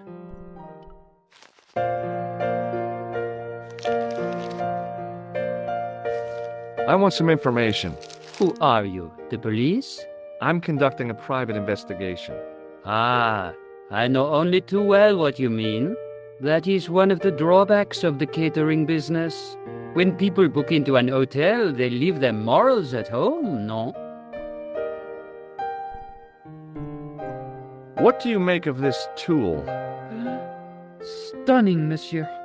I bet you handle it like a professional. Do you recognize this red nose? No, monsieur. What do you make of this tissue? Do you wish me to dispose of it for you, monsieur? Hey, no! It could be useful. I'm holding on to this. As you wish, monsieur. Perhaps you would like a little plastic baggie to keep it in? Nah, it's fine the way it is. Do you recognize the man in this photograph? Yes, monsieur. That man is one of our guests. What name? I cannot tell you that. Can you tell me which room the man in the photograph is taken? Oh, no, monsieur. That information is confidential. Would it make a difference if I told you the guy in the photo was a murderer? We are accustomed to catering for celebrities, monsieur. Movie stars, politicians, royalty, sporting personalities, they all stay here. Did I show you this photograph? Yes. Hey, shake my hand. I'd rather not, monsieur. I'm still sore from the shock administered by one of the guests. He was secretly concealing an electrical device in the palm of his hand. Practical jokes are so puerile, don't you think? Oh, yeah, sure. I'd like to retrieve something from your safe. Ah, oui, monsieur. May I see some form of identification? Like what? A driving license, perhaps? I don't drive. Your passport? I don't have it with me. I could show you my operation scar. I'm sorry, monsieur. I must have some form of unique ID. You won't find a more unique ID than my scar. I'm sorry. I must insist on a more traditional identification. Rats. About the key hanging on the hook over there. Oui, monsieur. Which room is it for? Number 21. Is that room taken? No. The guests checked out this morning. I'd like to check into room 21. That is not possible. How come? You said it was vacant. It is reserved for another guest. Rats. No, monsieur. Dutch. Do you know a man named Plantow? No, monsieur. I'm looking for a man who dresses like a clown. This is a highly respectable hotel, monsieur. There are no clowns here. If you say so. Thanks for your help, buddy.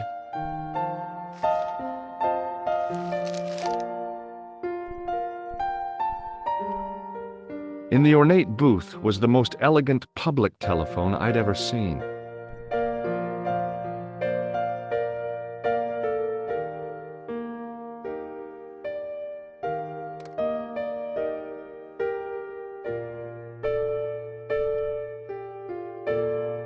Bonjour, couleur.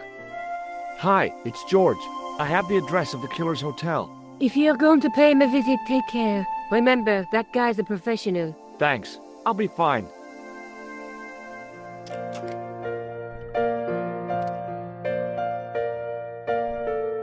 No point in phoning that guy again.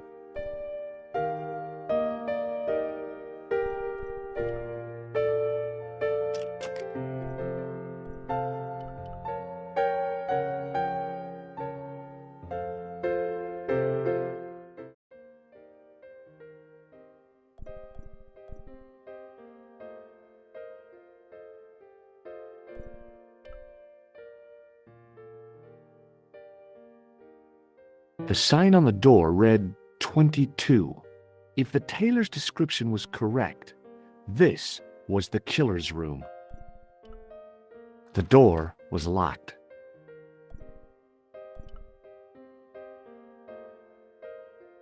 The sign on the door read 21. The door was locked.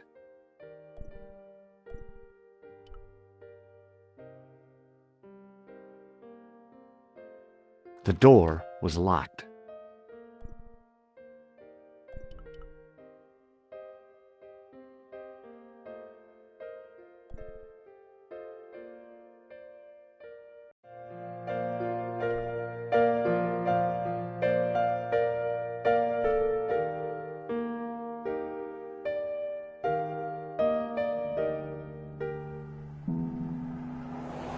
Just a minute, monsieur. What's your problem? No problem, if you cooperate. What do you want? Just a routine security check, nothing to worry yourself about. Oh, well, all right. Search him, Flap. You bet. Hey, knock it off. Get off, you big ape. Nothing, Guido. Zilch. Our apologies, monsieur. What? I had to report you to the authorities. Round here, we are the authorities. You want I should break his arms? No. Let him go, Flap.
Excuse me.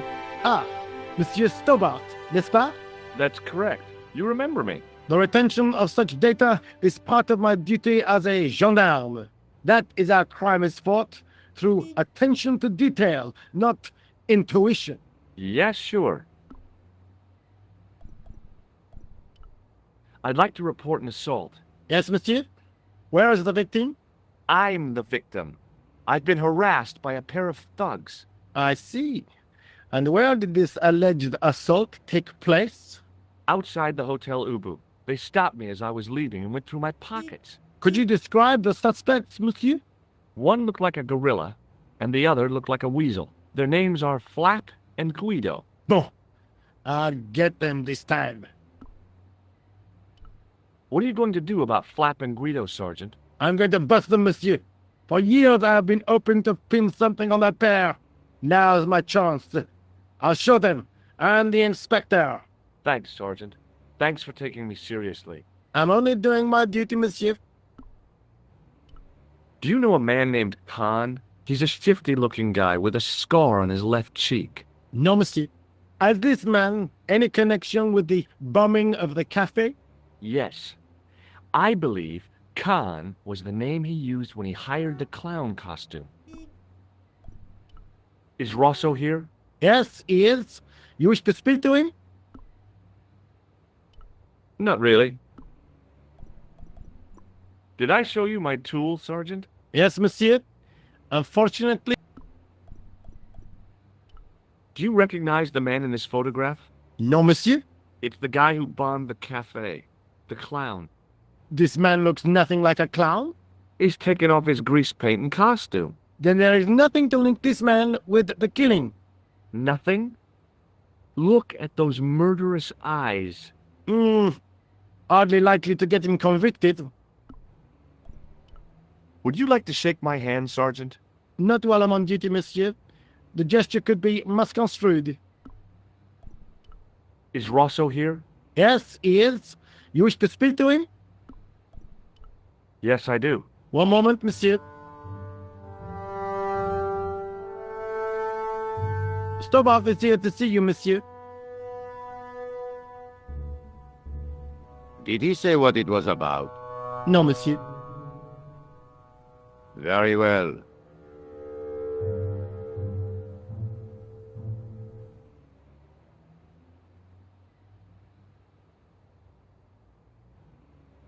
Hi, Inspector. Remember me? But of course, Mr. Stobart. My mind is a well-ordered faculty. A mental classification system that's the envy of the Bibliothèque Nationale. No tricks mark you, monsieur. Just exercise. Just as our muscles waste through inactivity, so our minds decay. But there is no need. If only people would learn to exercise their wits daily. If he was trying to impress me, it worked. He was pompous and patronizing, but he had style. Eh bien, if you called about the bombing, you're too late. Investigations have been closed. But I've been taken off the case. what about the murderer, the dead guy? It is out of my hands. Would you care to shake my hand, Inspector?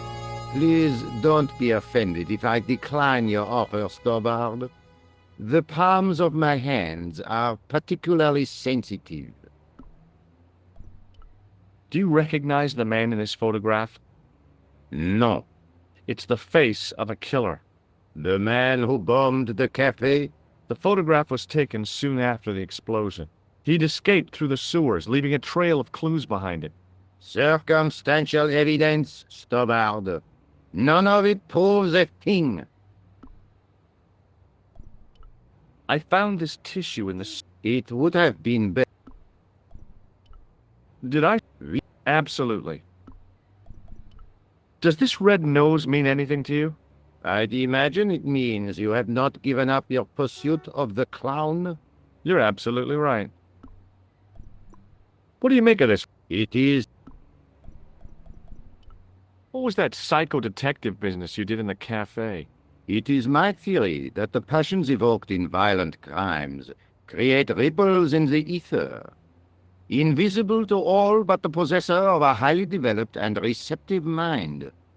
I'm impressed. Can you bend spoons, too?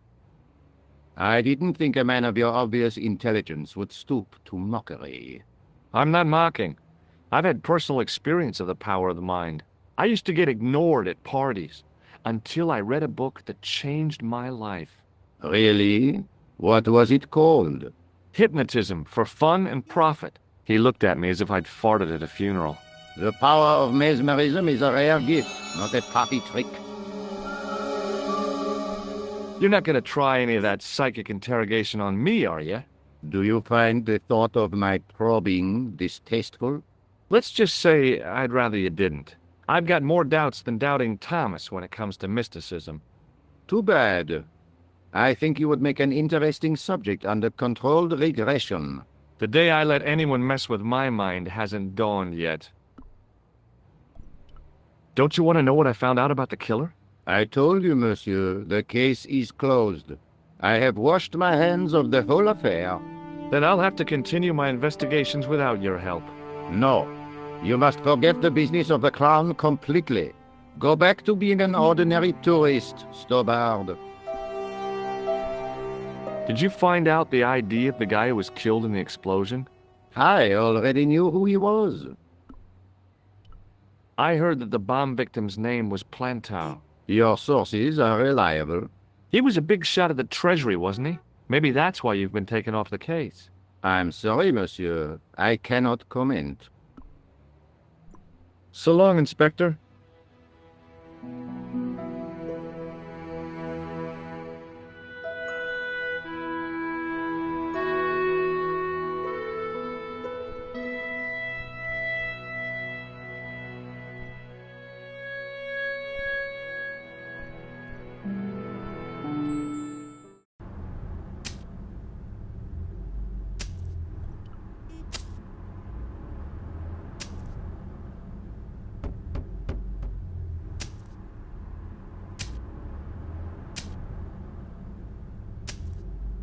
Hi there, remember me? Ah, mais oui, Inspector. Have you found him? Who? The man in the sewer, of course. I'm, sifting through the evidence. Rather you than me, monsieur. That reminds me, someone's been impersonating you. Came sniffing around just after you'd gone. Bold as brass. He tried to tell me he was a policeman. Inspector Rousseau, he claimed. I didn't tell him I'd been talking to you, not hours before. Thank goodness. Impersonating a police officer is a serious offense. A man with so little respect for the law must be desperate. Mm-hmm. Yes, my father used to say, desperation opens the door to the devil. He was always coming out with things like that. Stupid man. So, when you are not exploring sewers, what do you do? I take a lot of showers. Oh, very good, monsieur. A policeman with a sense of humor. Shake my hand. Go on, shake it. You're joking, aren't you? Nothing personal, but you've been mucking about down this sewer. Do you recognize the man in this photograph? Yes, I do. It's that villain I told you about. Do you recognize the... Yes, I do. Did I show you? We... I have to be going. Good luck, Inspector.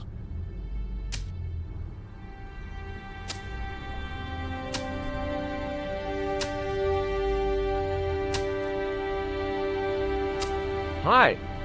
You're the guy who gave me the tip, aren't you? Huh? The racehorse. Salahuddin. Oh. Yeah, but... I put every franc I had on that horse. Listen, My lifetime savings. Next month's rent. Everything. Oh, God. She won by 3 lengths. I'm a rich man. Call me Lucky George, the punter's friend. So how come you're still here? I'm not going to let my newfound wealth change me, not one bit. I bought this hole, fittings and all. Now I can come and go as I please. No more clocking on or completion schedules. No foreman breathing down my neck. Thanks to you, I've found paradise. I'm getting a mushy feeling in my chest. But not half as mushy as your head. What do you want now? Would you like to shake hands with me? No, I wouldn't. One of the real pleasures of being rich is not having to be polite. Do you recognize the man in this photograph? No, I don't. Do you recognize this Certainly. What do you make of this clown's nose? It would be more amusing. I borrowed this tool from you while you were gone. Keep it. I can afford to buy a new set now. I gotta go. Don't let me keep you.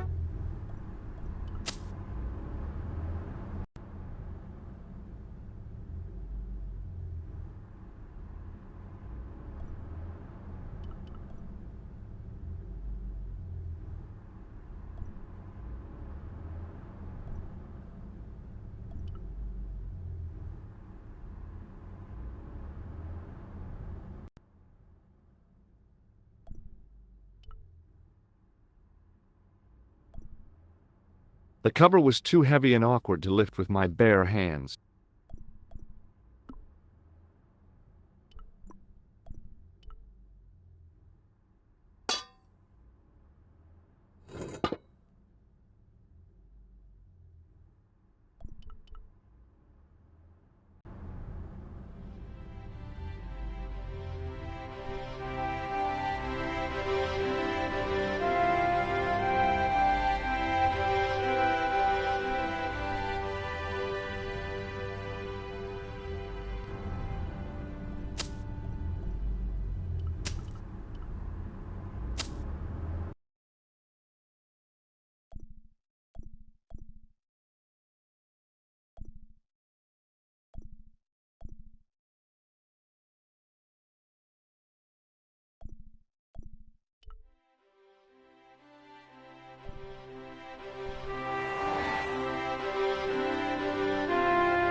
Oh, hi.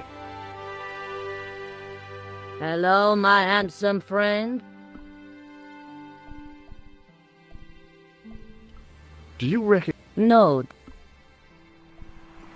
See you later. that's right, monsieur.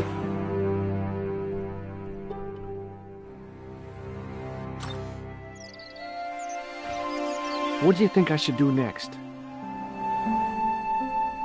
I think you should look for clues at the hotel. I guess so.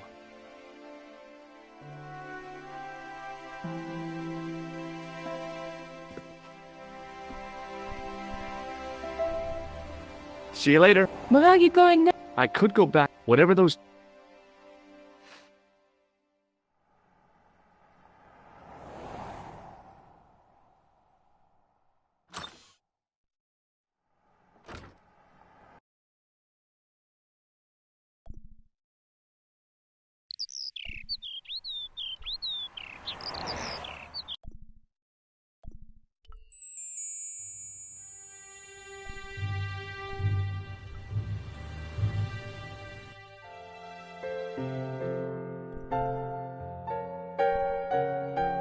It was a magnificent old Steinway piano.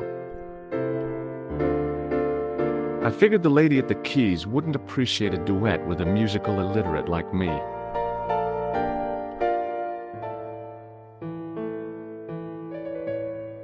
Hi, ma'am. Hello, George. What can I do for you now? That gangster I told you about? He went through my pockets just now. Good heavens! One never knows what to expect in foreign parts. Thank you for the warning, young man. I shall hide my credit cards in my underwear. Would you distract the clerk while I borrow a key? Are you asking me to aid you in a criminal act, darling? Oh, no. It's the key to an empty room. And why, may I ask, do you wish to gain access to an empty room? Do you plan to squat? No, ma'am. The Scouts honor? I was never in the Boy Scouts, ma'am. No, you should have been. What were your parents thinking of? It's a fine way for a boy to get licked into shape. Now tell me, why do you want to get into that room? It's next to the room the killer is using. Ah, so you plan to eavesdrop on Merlin? I was hoping there might be a connecting door. I shouldn't think my feminine charms would be much use in this case, but a good dose of English arrogance might do the trick.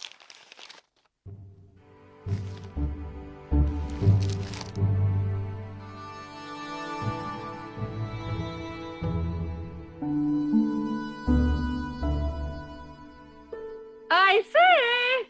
You there? Flunky! Oui, madame. Listen carefully. You do understand English, don't you? But of course, madame. Good.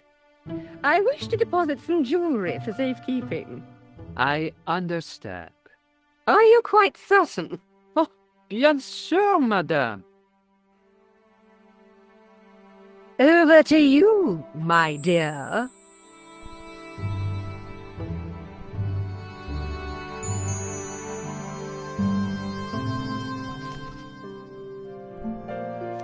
There was no one registered under, but the name in the book for room 22 was Merlin.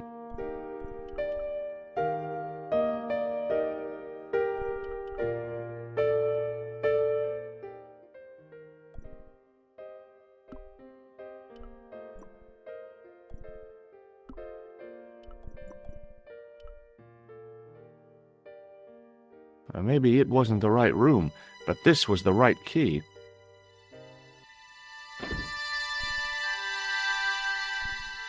It was a massive mahogany wardrobe.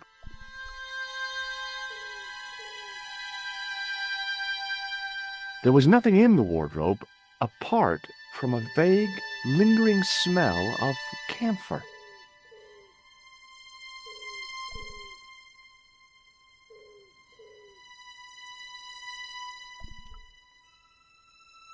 A cabinet stood beside the bed.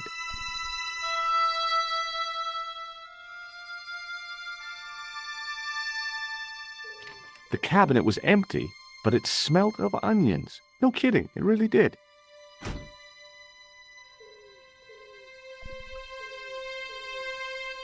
The window looked out over a narrow alley surrounded by high walls.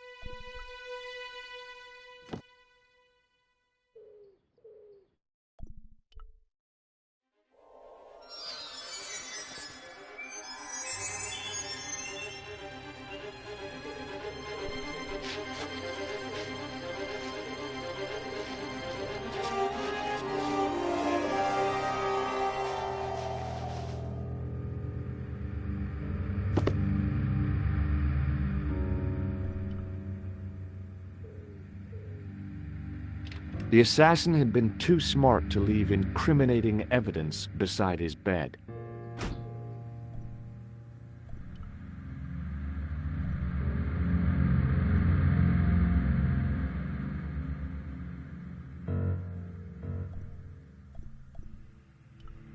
The pants were newly laundered and pressed with immaculate creases. There was nothing in the pockets of the pants.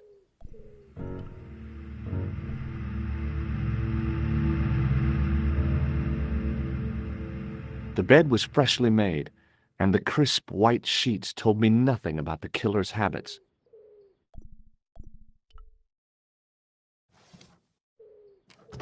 I searched the interior of the briefcase, but, as I'd half expected, it was empty.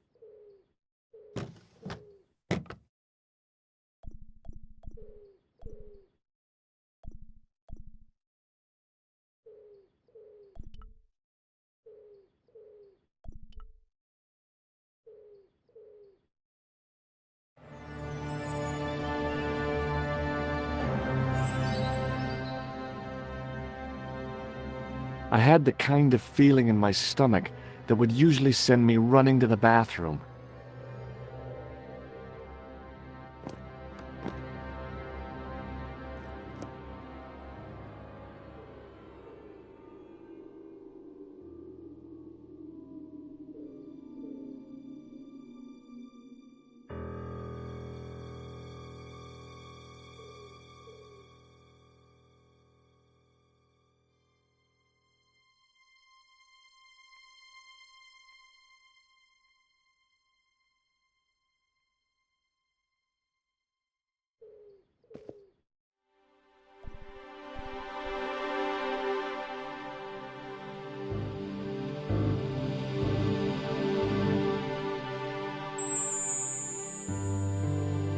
I couldn't believe my luck when I found two items in the pockets of the pants. The first was an ordinary matchbook. No matches, no clues. The second was a pass card which read, Thomas Merlin, Gruber Electronics Corporation.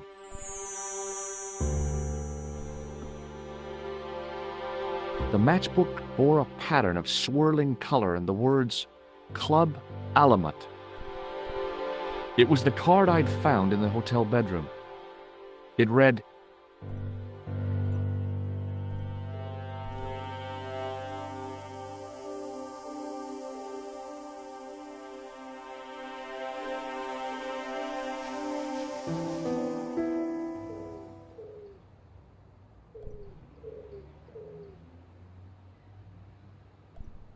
The cobbles of the alleyway looked very distant and very hard.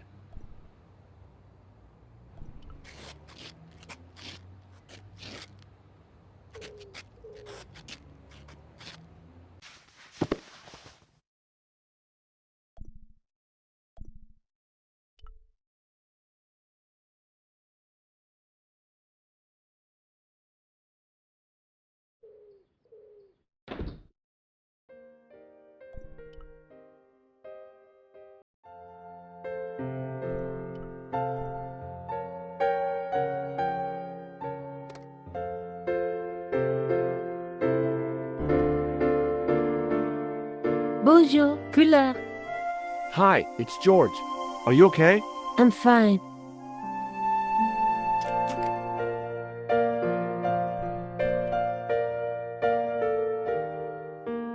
Hello again. Does the name on this matchbook mean anything to you? Indeed it does, for Alamut was the home of the Old Man of the Mountains. You do not know him? No, I don't. Tell me again about Alamut. It is the home of the Old Man of the Mountains. Do you recognize this card? No, I do not. Do you recognize this key? No. Thanks for your... Goodbye.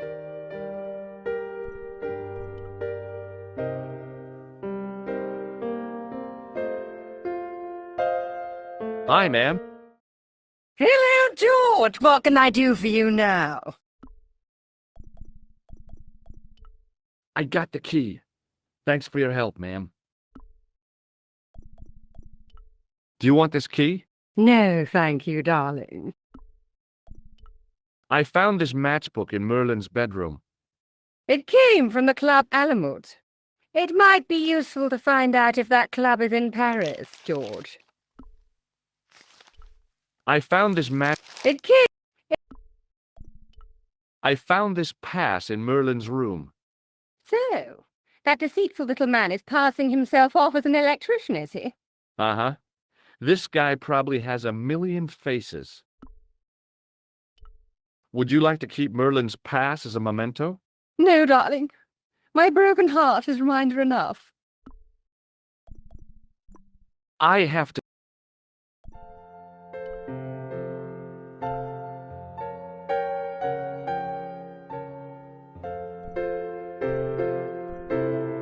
There was no one registered, but the name in the book...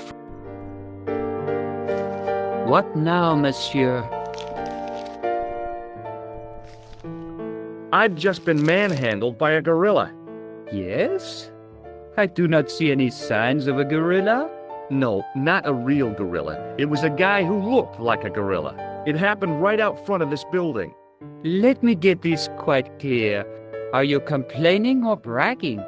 I want to know what you're going to do about it. The scrawny one has a gun.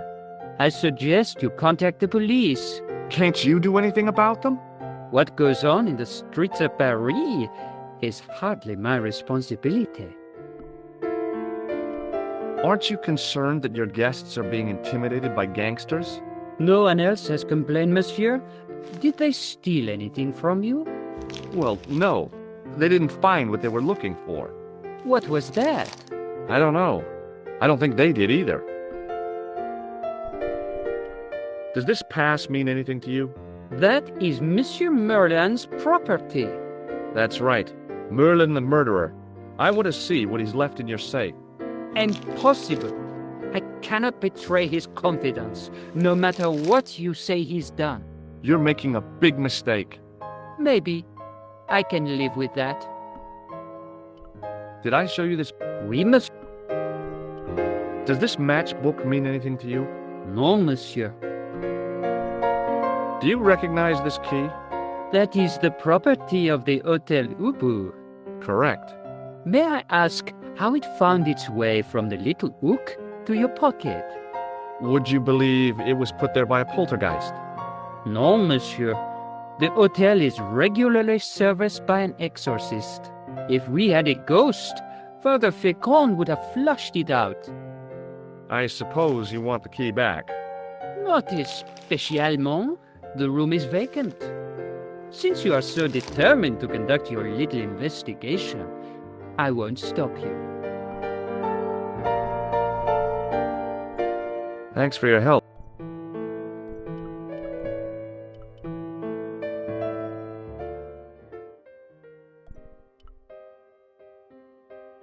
The door was locked.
Hold it right there. Search him again, Flap. Nothing, Guido. Okay, let him go.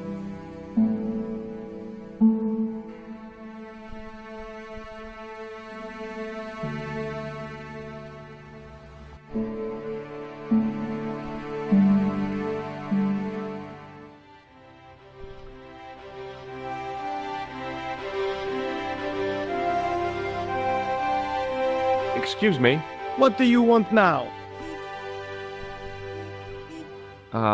No.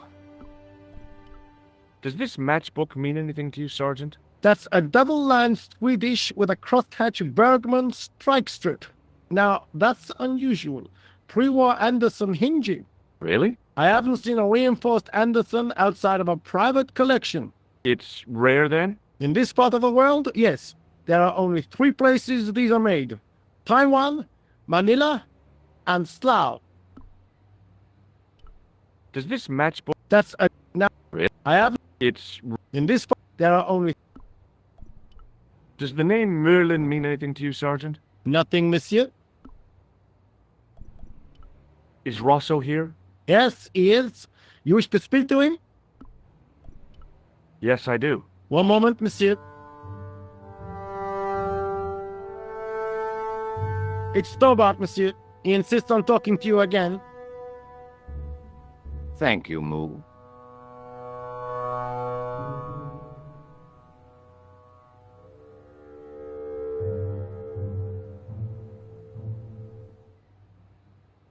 What now, monsieur? Does this matchbook mean anything to you? No, monsieur. God only knows. He claims... Does the name Thomas Merlin mean anything to you? No, monsieur, nothing. It's another one of the assumed names used by the killer. Ah, the famous killer clown case. Yeah. You might have forgotten all about it, but I still aim to find that guy. So long, Inspector.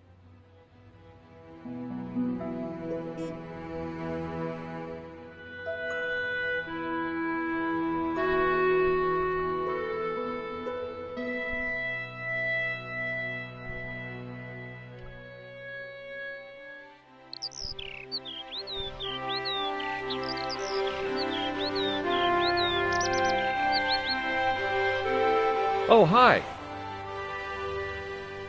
Hello, my handsome friend. No. Does this matchbook mean anything to you? No, but I can tell you one thing. There's no such place as the Club à la Mue in Paris. Can you tell me anything about this security pass? I can tell it doesn't belong to you. How come? Give me some credit. If you're an electrician, I'll eat my antirhinums. You're a remarkably talented lady. See you later. That's right, monsieur. You will.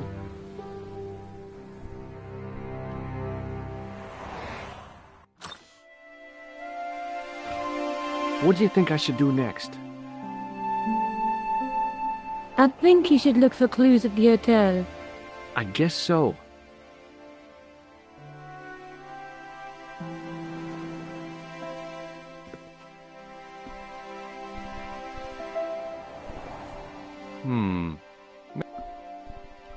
I found this matchbook in the killer's hotel room. It's from the Club Alamut. Never heard of it. Is there anything written inside it? No, what were you expecting? If this was a movie, there'd be a clue. A name or an address. That's no use. There aren't even any matches in it. Oh well, I'll keep it as a souvenir. I found this in the killer's room. What is it, a credit card? ID, Thomas Merlin, of the Gruber Electronics Corporation. Never heard of him or the company.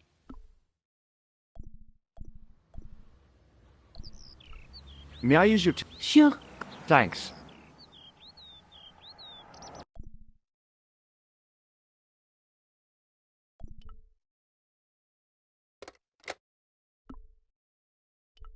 May I use your... Sure, go ahead. Thanks. No point in phoning that guy.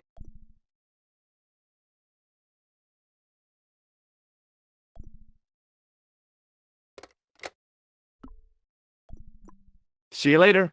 Where are you going? I could go back. Whatever those two...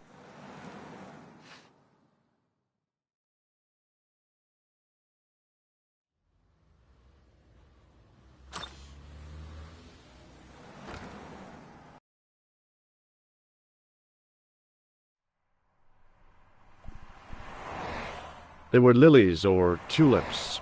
Some kind of flowers, anyhow. Pretty, I guess, if you like that sort of thing. Me? I couldn't see the point of buying something that was already half dead.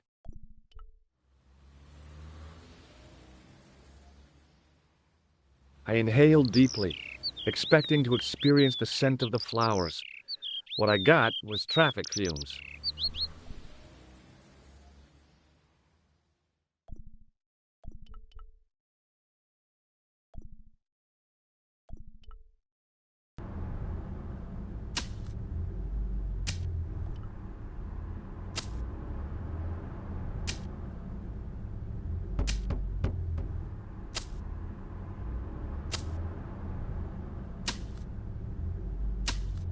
Hello again.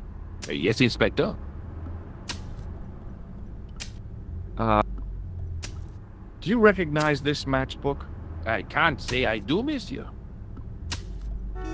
Does the name Merlin or Gruber Electronics mean anything to you? No, monsieur.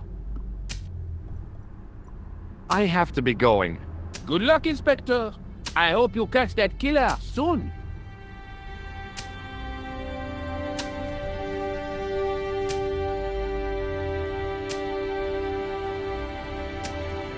What do you want now?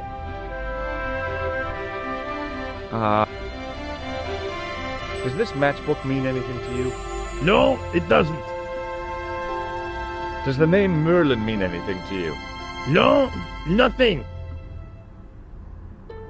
Does the name... No, I gotta go. don't let me...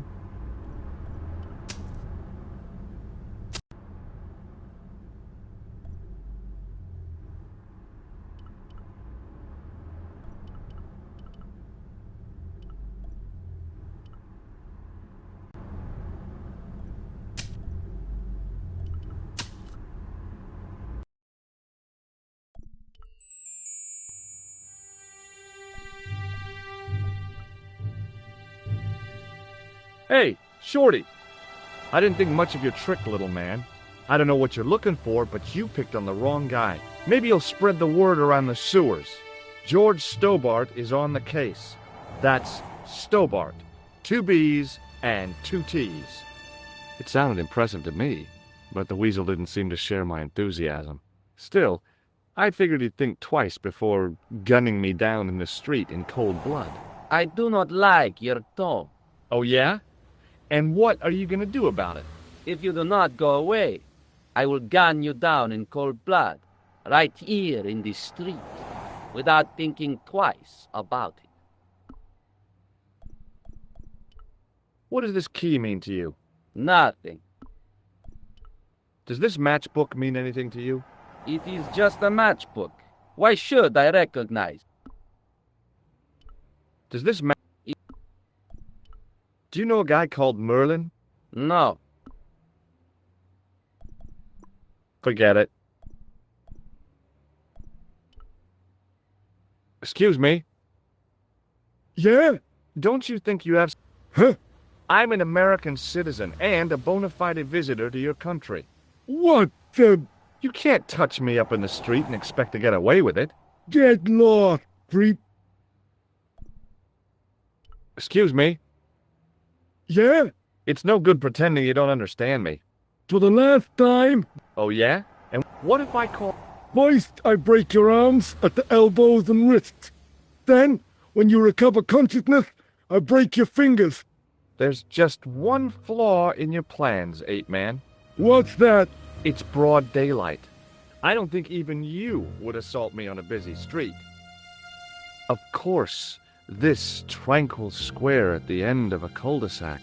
This isolated corner of Paris that hasn't seen a street sweeper's brush since VE Day. This would be just about perfect for a mugging. Pardon me, I'm about to get very lost. Get lost, creep.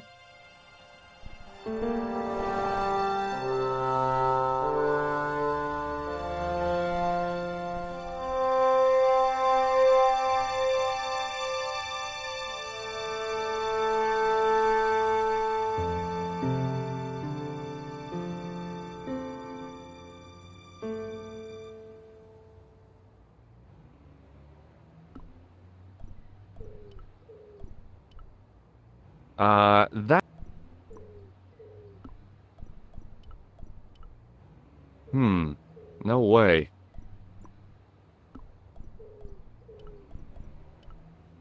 No way.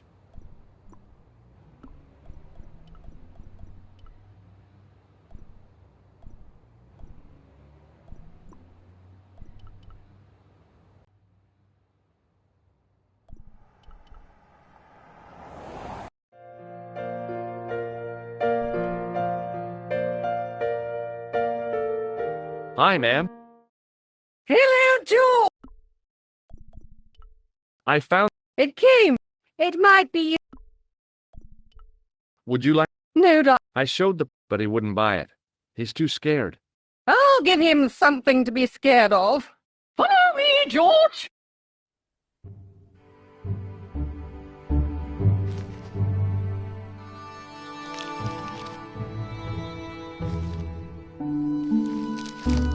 Did you place a package from Merlin in the hotel safe? I did, madame. And did my friend here show you Merlin's identification? Indeed he did, but What's the problem? he isn't Merlin. A mere academic detail. Give him the package. But that is against the law. I happen to be a justice of the peace, you silly man. I own the law. If he tries anything, shoot him, George. My pleasure, Lady Piermont. One moment, please.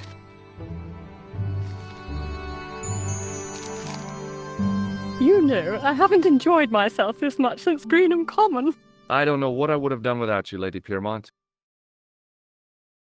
Voilà, monsieur. Le manuscrit de Monsieur Merlin. Thanks. How satisfying. An Anglo-American alliance that actually worked. The clerk had given me a tightly rolled sheet of parchment. I decided not to unroll it until I was safely back in Nico's apartment.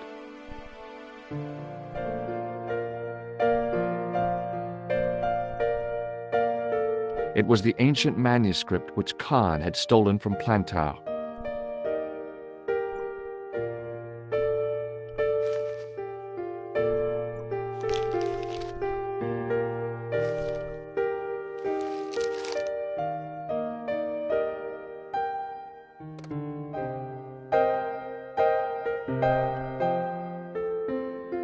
Bonjour, couleur. Hi, it's George. Are you okay? I'm fine. Hey, I've got something awesome to show you. Oh, yeah? What is it? A surprise. Oh, I don't like mysteries, George. I can't tell you just now, but I'll come show you soon.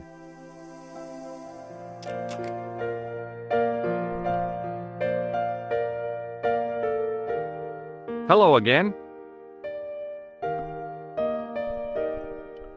Have you ever seen this old manuscript before? You know what it is, don't you? You are in great danger. Put the manuscript back and leave here. What's going on? I can say no more. Thanks for your help. Goodbye.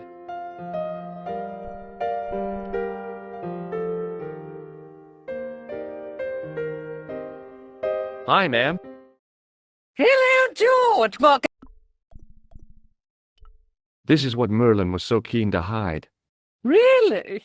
All that fuss for a sample of wallpaper? It's some kind of manuscript, and it looks to be very old. If I was you, I'd keep it well out of sight until you're clear of this place. That's exactly what I was thinking. I could roll it up and put it down my pants. No, that wouldn't do at all. You'd attract far too much attention. Thanks for help. Anytime. I have to go, ma'am.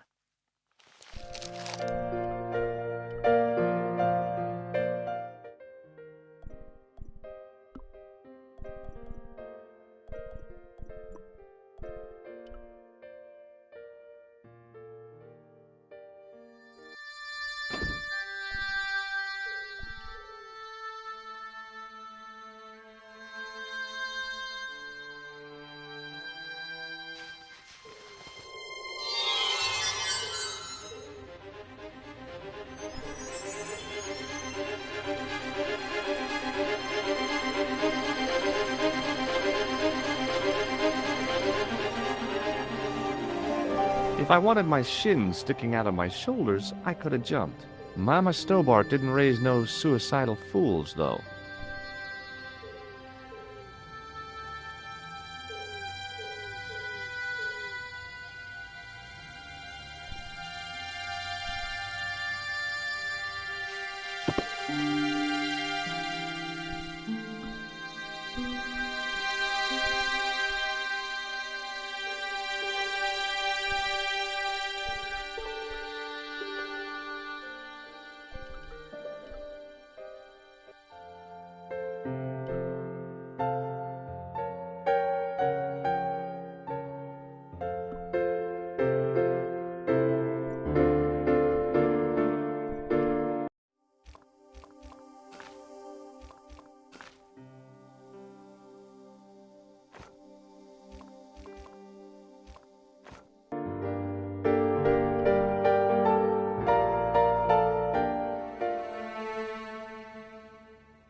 Hold it right there.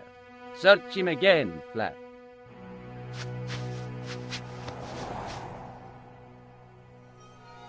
Is this what you're after, Guido? See, that's it. I can explain everything. Well, almost everything. Too late. You're on your way to feed the fishes. I'm allergic to fish. I break out in blotches when I eat tuna. Let's go.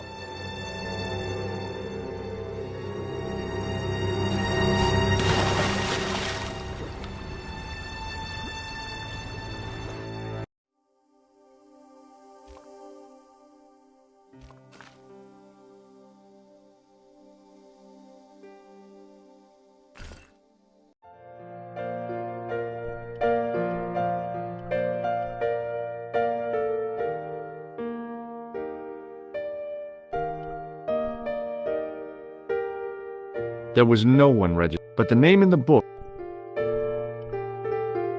What now, monsieur? Do you want this manuscript back? After all the fuss it caused? No, you keep it. Did I show you this? Oui, monsieur. Does this No. Are you sure? No. Thanks for your help.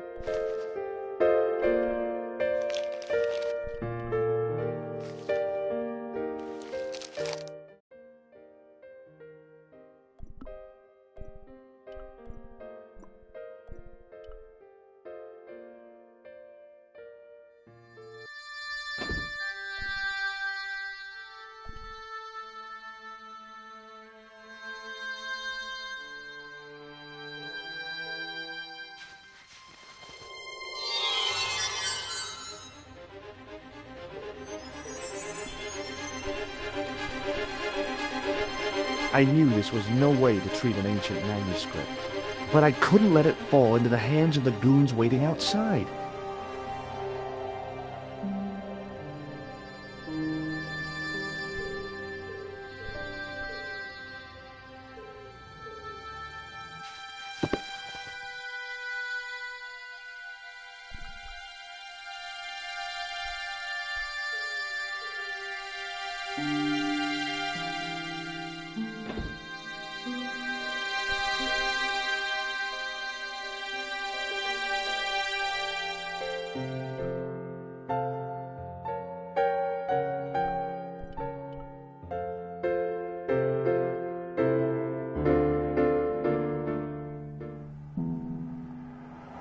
Hold it right.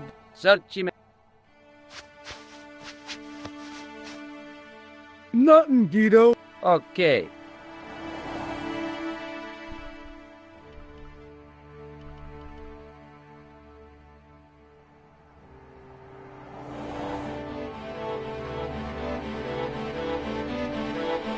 If the manuscript was what Clapp and Guido were after, they were going to be disappointed.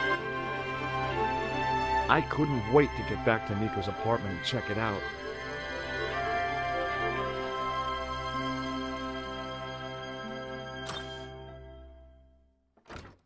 You're just not going to believe what I've found.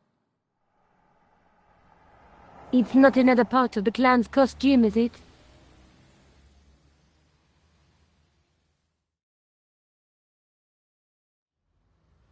It's a medieval manuscript. Khan left it in the safe at the Ubu. It's incredible. Is this what he took from Plantark? It could be, which means it's worth enough to kill for. Look there, 2 guys on the same horse. Oh yeah, maybe they couldn't afford one each. What of it? Have you ever heard of the Knights Templar? Their official seal was an image of 2 knights sharing a horse. Whatever this manuscript means, it's connected with the Templars. How come you know about these knights? I learned about them while writing an article on the Crusades. This guy, named Hughes de Payen, arrived one day at the court of King of Jerusalem. He offered to protect the Christian pilgrims from the displaced Muslim army. The king would be able to guarantee safe transit to Christians in the Holy Land. Safer journeys meant more pilgrims, and pilgrims meant trade and wealth. The Templars proved invaluable to the king as a mercenary army. It was said that they never asked how many the enemy numbered, just where they were. And as the years went by, the Templars grew in wealth and numbers. They were so rich, even kings came to them for loans, but at the height of their power, they fell foul of the King of France. He rounded them up and turned them over to the Inquisition. Thousands of Templars were subject to torture and confessed to heresy. Of course, at the hands of the Inquisition, there wasn't much they wouldn't confess to. The last Grand Master Jacques de Molay was burned alive. But the treasure of the Knights Templar was never found.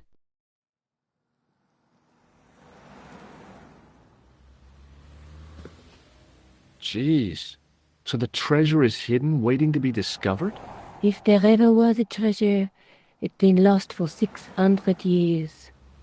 Anyway, we're supposed to be investigating a serial killer, not a medieval treasure trove. But maybe that's what the clown and his accomplices are after. Maybe this manuscript is the key.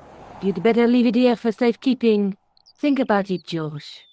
One guy's already died for it, as you said yourself. Besides, that parchment is fragile.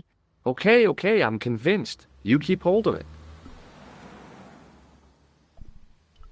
I found Plantar's briefcase in the killer's hotel room.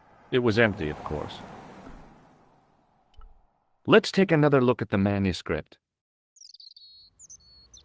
Let's face it, we need help, George. Someone who knows about these things. Who do you suggest? Indiana Jones? I know a guy who specializes in medieval studies. His name is Lobino. Huh. Some stuffy old fossil who gets horny over ancient relics, I suppose. So funny. Andre isn't the stereotypical professor you have in mind. Where can I find this Lobino guy? At the Kroon Museum. I'll give you the address. There's a woman looking at her reflection in a mirror, but the reflection has 3 hideous faces. She reminds me of the Wicked Queen in Snow White. She was the one who said mirror, mirror on the wall, wasn't she? She made me cry so much when I was a kid. Mom carried me out of the movie theater. She didn't frighten me in the least. Like I said, I was only a kid. I didn't like the crocodile in Peter Pan either. There's a woman, but a knight with a crystal ball. And there's something written on the scroll beside the knight. Yes, but it's written in Latin. Per disciplinum mea lux videbis. By my teachings, you will see the light. You speak Latin? Where did you learn a trick like that? A trick? I studied law, okay? I can read Latin. My, you're touchy. Tell me that again. Through my teachings, you will be enlightened. There's a guy working on a loom. He's weaving a carpet or a tapestry. Or a duvet cover. It's a clue to a place, I reckon. Somewhere famed for weaving and ships. Where folk live in barrels? It beats copper boxes. There's a guy with a sword and a bull. The only mythological bull I know of is the Minotaur, but he was only half bull. I don't think I'd like to be half a bull, even if it was the bottom half. What's that object between them? It looks like a gem on top of a tripod.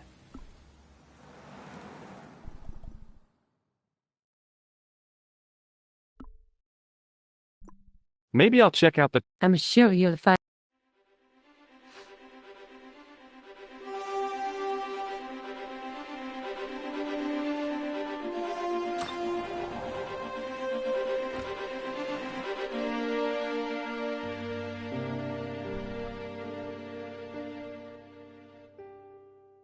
Oh, hi. Hello, my handsome friend. Can you tell me anything about this security pass? I can tell it doesn't belong. See you later. That's right.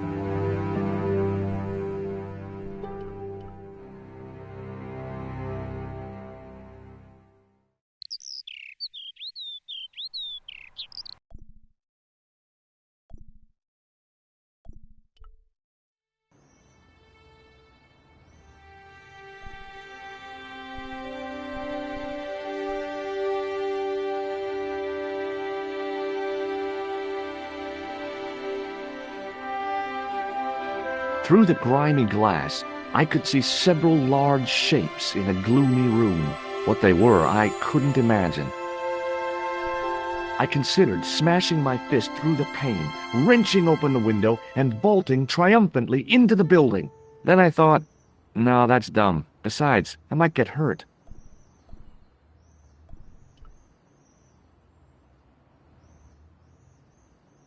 Access to the side and rear of the museum building was blocked by a dense clump of bushes. A real macho guy would have plunged straight into the spiky, scratchy bushes. Not me.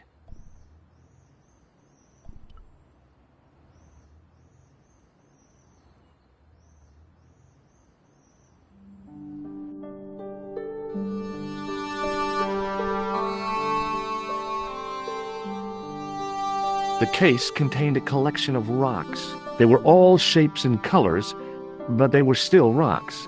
Above them, a sign read, L'Âge Paléolithique. It was a statue from ancient Egypt.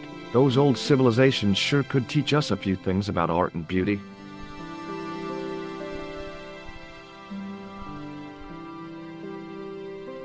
The case contained some fragments of pottery. They looked to me like broken flower pots. Above them, a sign read, L'Âge Paléolithique. A metal rod attached to the wall was connected to the window. Attention!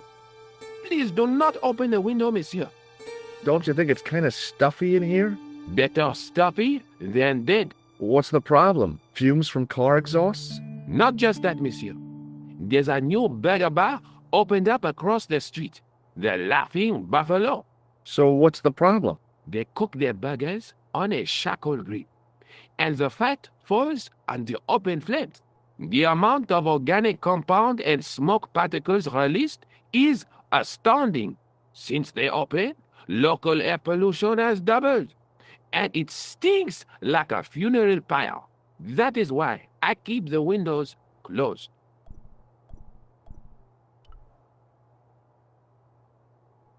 The case contained 2 rows of silver coins. Each coin in the lower row showed a portrait of a guy with a huge nose. I looked down at a collection of tools with wooden handles and tarnished metal blades. There were knives, chisels, and spikes fanned out in a semicircle. I guess there's always been a need for home improvement. It was a large brass urn.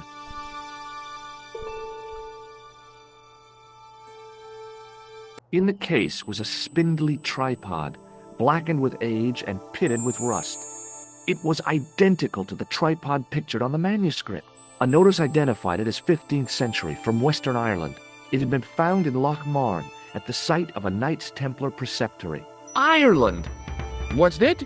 This tripod was found in Ireland. I will have to ask you to keep your voice down. I'm sorry, I was excited.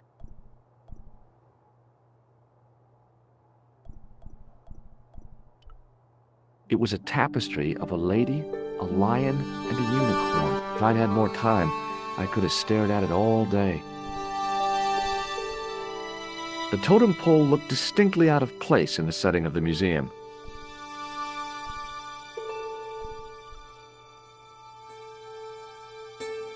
Watch out! You will have that down on top of us!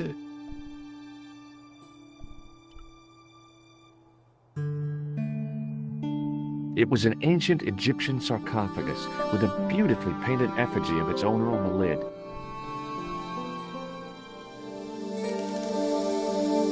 Leave it alone. That closet is over 3,000 years old. Closet? It's a sarcophagus. It was a stone carving from ancient Egypt. I was no desecrator of tombs. Pardon me. Oui, monsieur? Are you Lobineau? Oh, no. Fancy you mistaking me for him. No. I am the deputy custodian. But Lobineau does work here. Work? I wouldn't go so far as to call it that. He studies here most days, but as you can see for yourself, not today.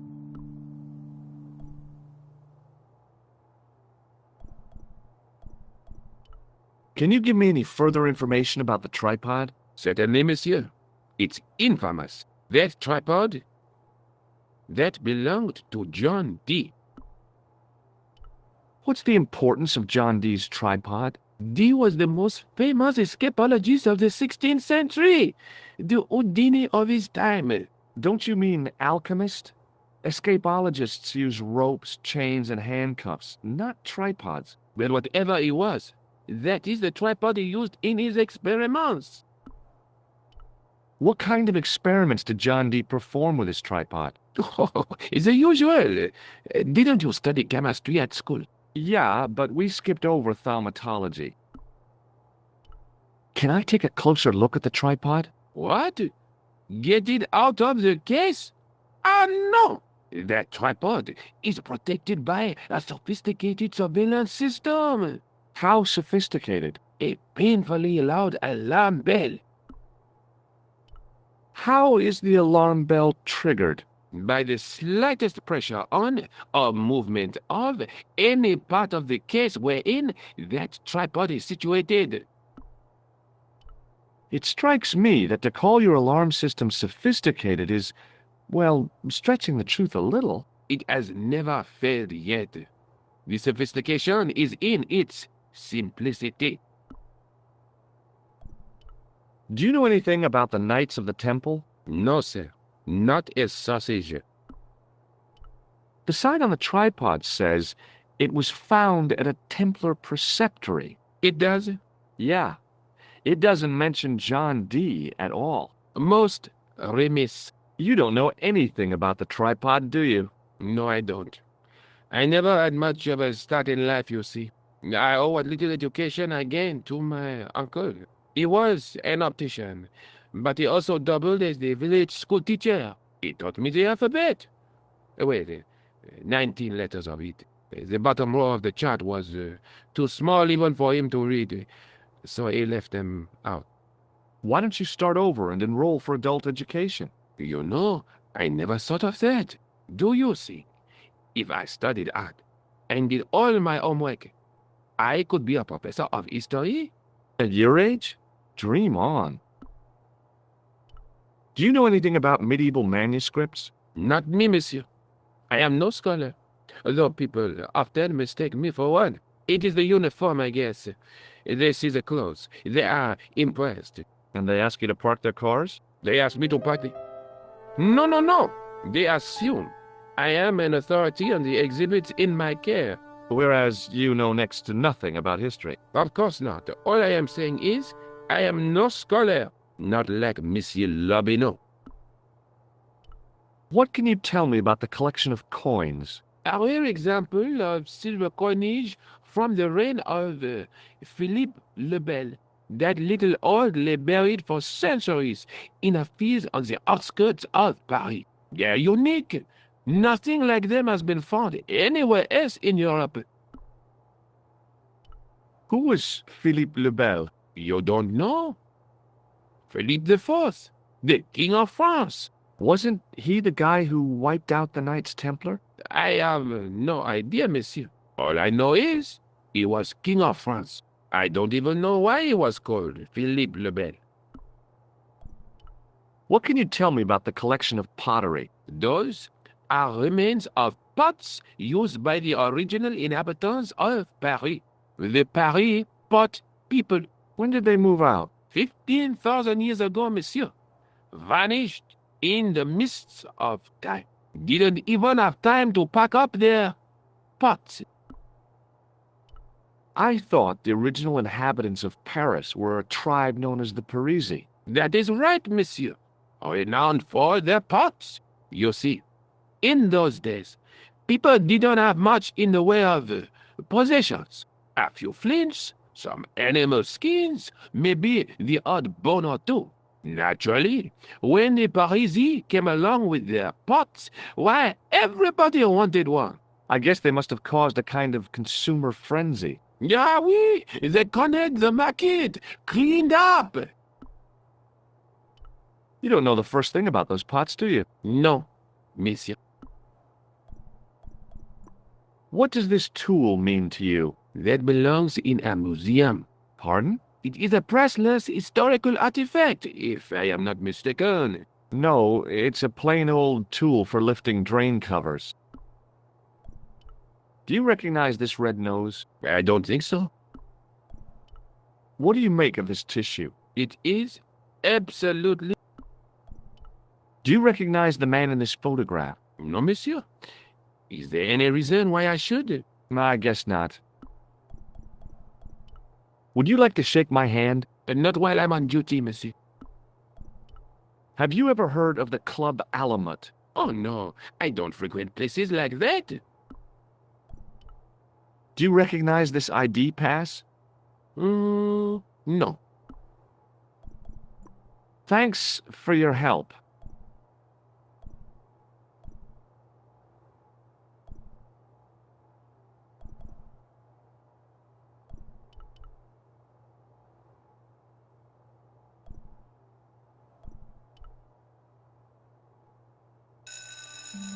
As I reached toward the display case, a shrill piping filled the air.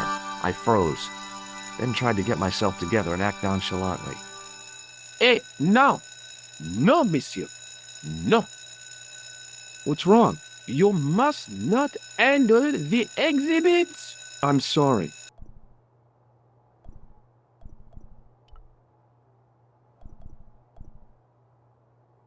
I tried to sneak my hand inside while the guard wasn't looking, but the case was locked. I tried to sneak my hand. I tried to raise the... I tried to sneak my hand. There was nothing in the urn. Touching an object is... Watch out!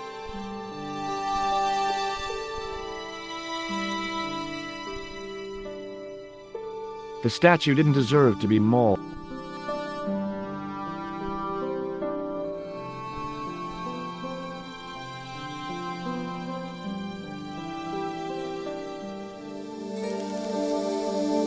Don't even think of climbing in there, monsieur. You'll be suffocated. I always wondered how it felt to be a mummy.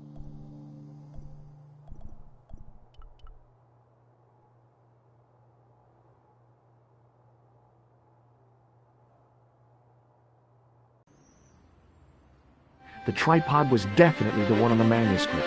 The Templar connection confirmed it. I was tempted to go to Ireland to check it out.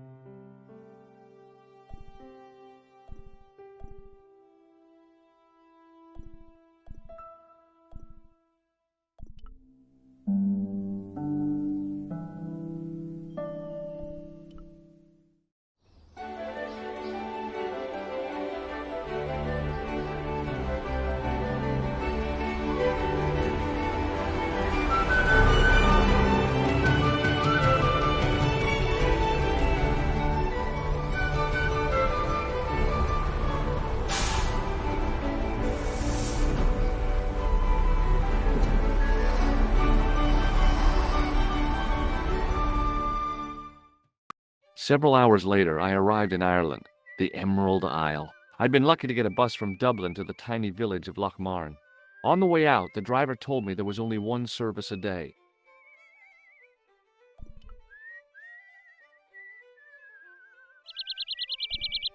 The menu was limited. It read, "No food today." I didn't care.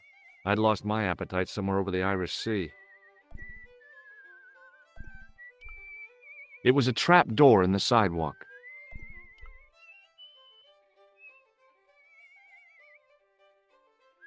I tugged at the trap door, but it was locked from the inside.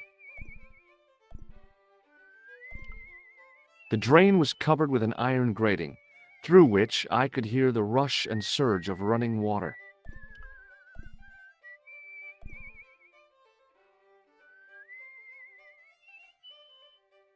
I took hold of the grating and pulled hard, but it didn't move.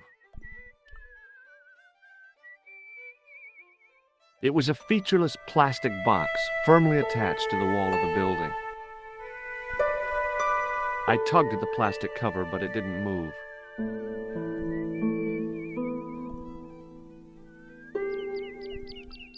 The lad was doing his best to express his adolescent aggression.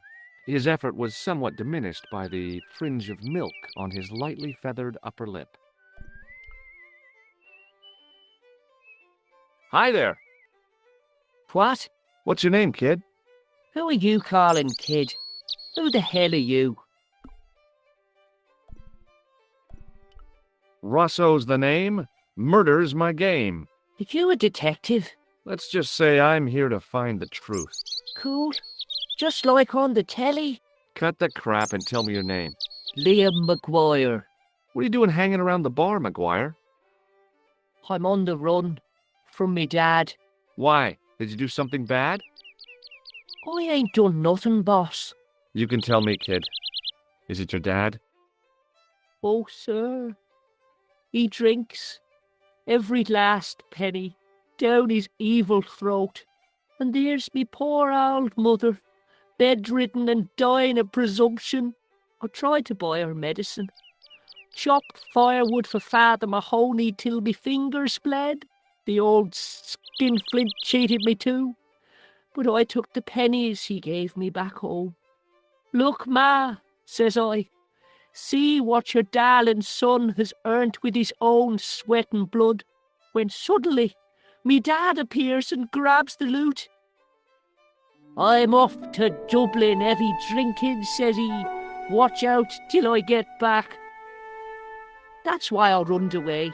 Something in the grin on his face told me he wasn't being strictly truthful. Compared to him, Huckleberry Finn was a candidate for Altar Boy of the Year. What can you tell me about the castle, McGuire? What do you want to know? Well, can I get inside? No, it's locked up. Does anyone live there? No, only... What? Oh, nothing. You know something about the castle you're not telling me, don't you? No. What is it you're covering up? Is it something you're scared of? I ain't scared of nothing. I'll give you one last chance to tell me about the castle. Oh, yeah?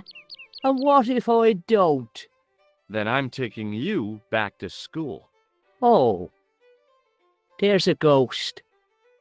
It's called the Phantom of Loch Man.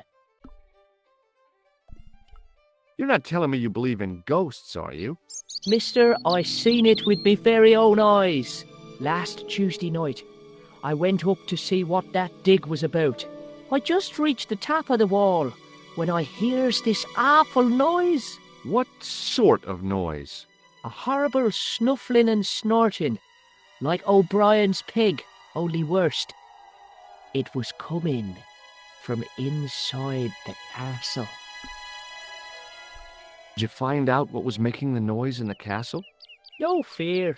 I just sat there on the wall like Humpty Dumpty. The moon was cracked and greasy like an old dinner plate. The yard was full of shadows. I could have been hiding anything. I would have gone home, but my legs had lost their stuffing. Did you get to see the ghost? Indeed I did. And a fearsome sight it is too. I sat on my arse, waited while the moon went down. Then out it comes from the shadows, all grey and tattered and hunched over like an old bent willow. Then I hears this spluttering and splashing and horrible laughter in the dark. I was so scared. Why, I fell off the bloody wall. I'm sure there's a rational explanation for what you saw at the castle. There is. The bloody place is haunted. Have you seen a guy dressed as a clown? Here in Lochmarn, they all dress like clowns. The man I'm looking for is a dangerous psychotic. Jesus. It's just like that film I saw. There's this clown, see, and he's after this kid who saw him kill a guy. He tries to warn the sheriff, only no one believes him. Then, while he's in the tub, the clown cuts him up with a chainsaw. My God, that doesn't sound suitable for a kid like you. Who are you calling a kid? I'm 25. Yeah, right. You're not a day over 14. Oh no, it's 25 that I am. Married with a car and 3 kids. 10 kids if you count the wives.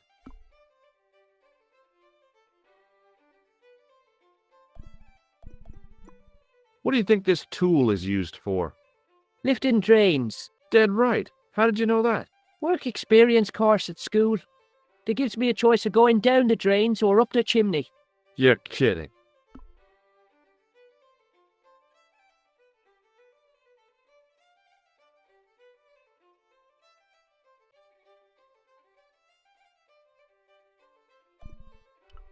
Have you ever seen anyone wearing one of these? That belongs to the killer clown you're looking for. That's right. Can I have it? Sorry, I'm keeping this as evidence. You should run tests on that, mister. You could identify the murderer with a sample of his snot. Yuck. I don't think so. What does this tissue mean to you? Nothing. Have you ever seen this man before? What a slimy character. No, I never seed him.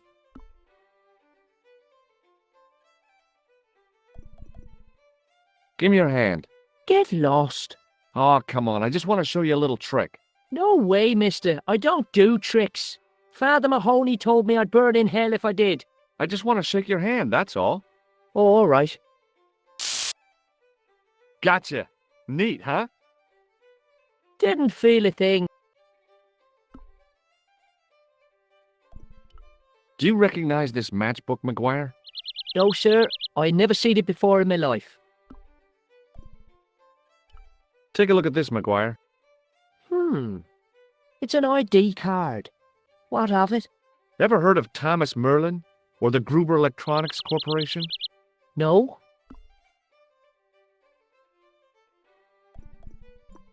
See you later, kid. Okay, mister.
He wasn't listening.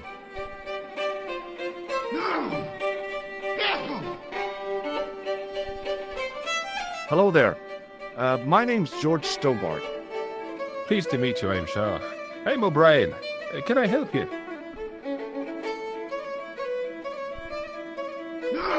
What can you tell me about the castle, Mr. O'Brien? It's a fine site now, isn't it? Dates back to the 10th century, you know. Most of the existing building was added much later, of course. Are the ruins open to the public? Oh no, it's much too dangerous. Anyway, there's nothing of interest remaining. Can you tell me about the tripod which was found at the castle? Now there's a bone of contention and controversy. It was dug up by an Englishman of the archaeological persuasion. Who was this Englishman? Professor Pegram, the same man who dug up the gem.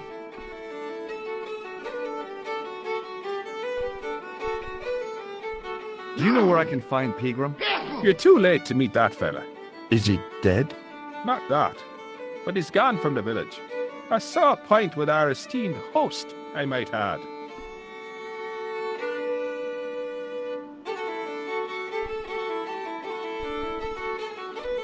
How can I get into the castle? Well, those walls were built specifically to stop people getting in, Mr. Stobart. But I dare say you'll find a way, if you've the will.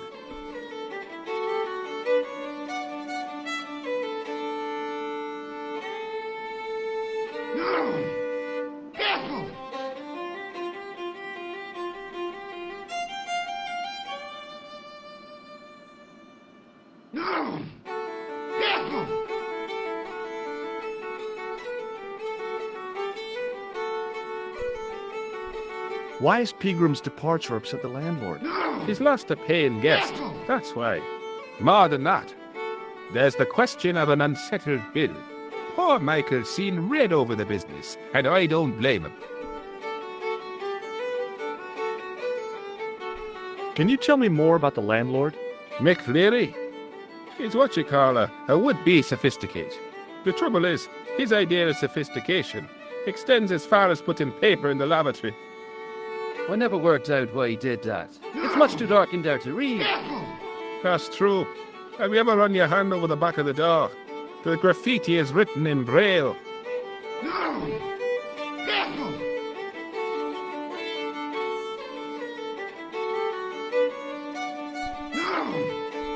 Do you know where Pegram has gone? I'm sorry, but I don't. He upped anchor in the dark and shipped out before the dawn. Why did he do that? Who knows? A guilty conscience or a secret assignation. Whatever the reason, he'll not be missed in Lochmar. Maybe now the fuss about the gem has died down, we can get back to normal. What can you tell me about the gem which Pegram found? Now there's a gem. It should never have been taken. A man would have to be full of greed to covet that stone. What's your interest in the jewel? You're not a reporter, are you?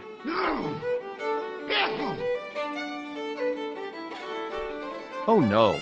Thank the Lord for that.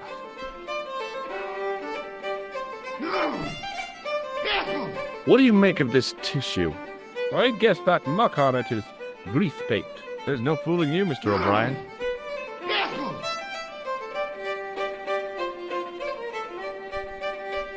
Does this red nose suggest anything to you? It's a clown's nose, isn't it? I haven't been to a circus since I was 10 years old. O'Donnelly and I walked all the way to Ballymore, 15 miles in our bare feet.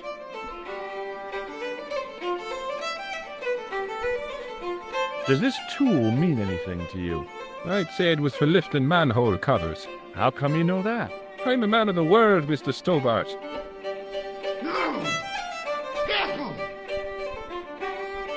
Do you recognize the man in this photograph? Nope, I've never seen him before.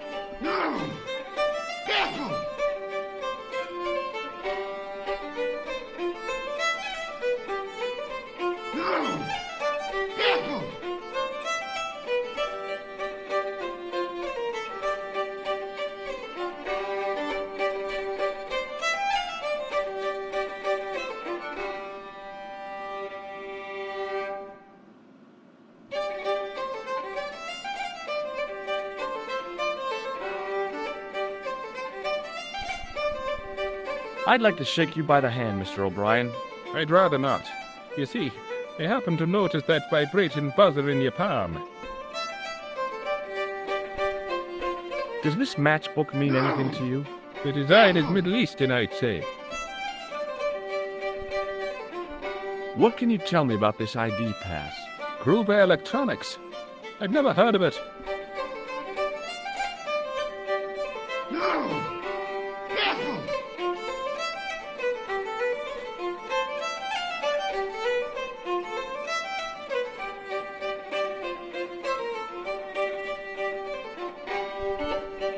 Goodbye for now. Hi, my name's Stobart, George Stobart. Hello there, mister. What can I do for you? Do you know Professor Pegram? Do I know him? Do I know the good professor himself? No, I don't. I mean, I know who he is, but I don't know him to talk to. Do you know anything about Pegram's excavation?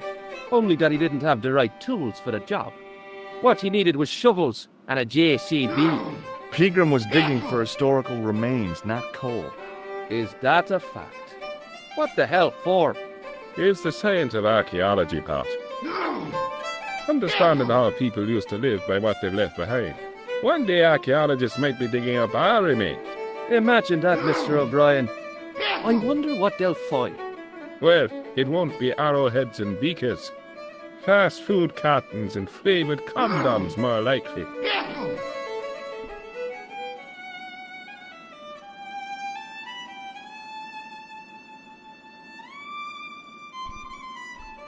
Is it true that Pegram found a valuable gem? What? First I heard of it. Where have you been, Pat? For that gem is the talk of every town from Lochmahon to Ballydoon. Nobody told me. The lucky sod. So that's why he's scampered. Did anyone from the village work at Pegram's dig? I tried it myself, but that high and mighty history man called me incontinent. What a nerve. Hadn't I dug more holes than the rest of them put together?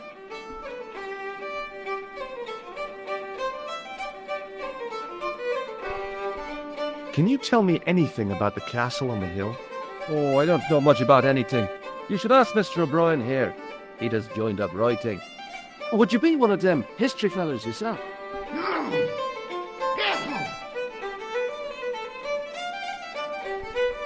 That's right, Professor Stobart, Miskatonic University. You're an archaeologist, and you're asking us about the castle. Excuse me, Mr. O'Brien, the gentleman was talking to me. How come you didn't leave with the others? I didn't know they'd gone. Oh, yes, packed their spades and shovels and away they went. Seems I missed all the excitement.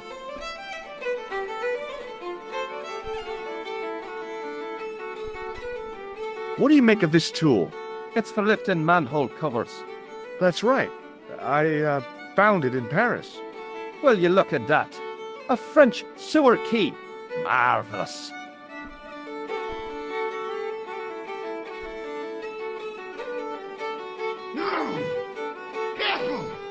What does this false nose mean to you?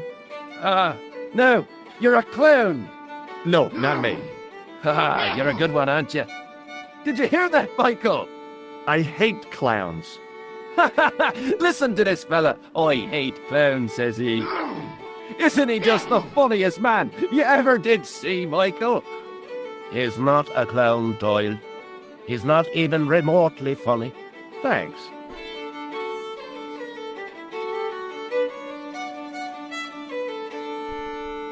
Does this tissue mean anything to you?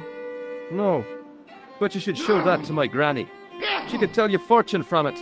From a soiled tissue? Sure. Some people read tea leaves. My granny reads handkerchiefs. Do you recognize the man in this photograph? It's a handsome mug on that fella, to be sure. Is he a film star? Don't be fooled. This is the face of a psychopathic killer.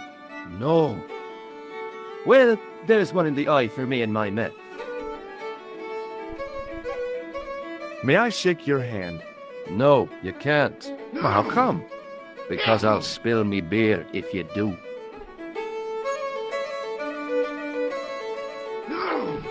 May I shake your hand? No, you... Do you recognize this matchbook? No.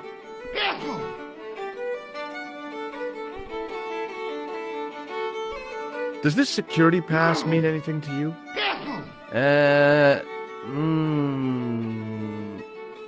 Well, no.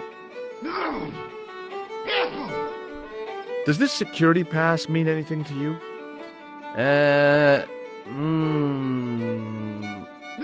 Well, no.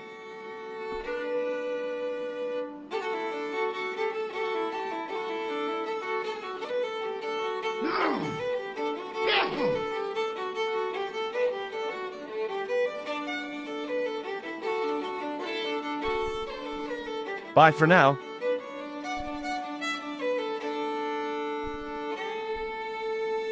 It was a beer-stained piece of toweling.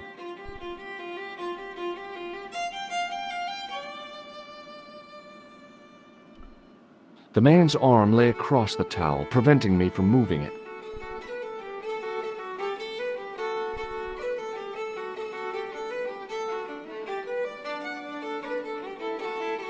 My name's George. Pleased to meet you, mister. My name's Fitzgerald.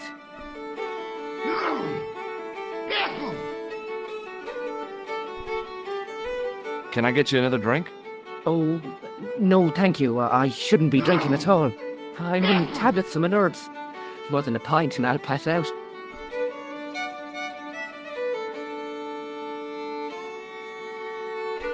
Do you know Professor Pegram?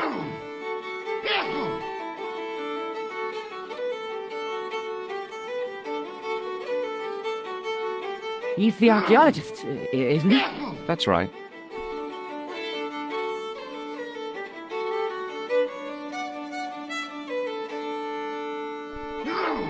Did you work at Professor Pegram's dig? What gave you that idea? Have you heard about the gem which Pegram found? I heard a rumour, but you can't believe everything you hear or see, can you?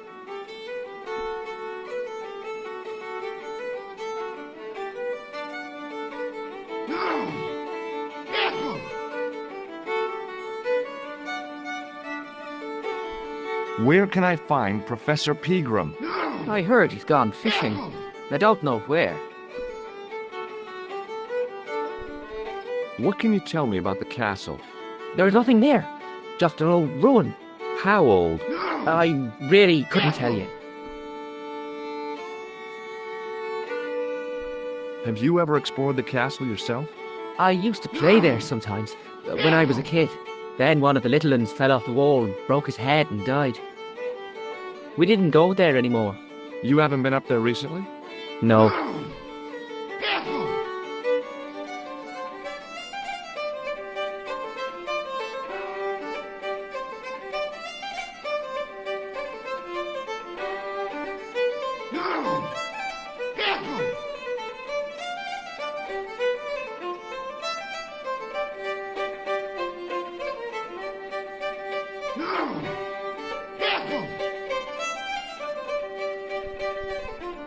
What do you think this tool is used for? Something to do with horses? Wrong. It's for opening manhole covers. Oh, really? Well, you learn something every day. What does this red nose suggest to you? Blood. Why's that? I used to bleed a lot when I was a kid. Every time there was a playground scrap, I'd end up with a bloody nose. I wouldn't have minded, but I wasn't even involved in the scraps. What does this tissue suggest to you? Nothing. Do you recognize the man in this photograph? No. At least I don't think so. Look closely. He has a scar on his face. No, I'm sure I don't know him. Shake my hand. It's a trick, isn't it? Damn it, you're right. I can't seem to fool anyone. Does this matchbook mean anything to you? No. Check out this pass. Yeah. It's yours, is it? Not exactly. Do you recognize the name? Thomas Merlin? No. Never heard of him. See you later.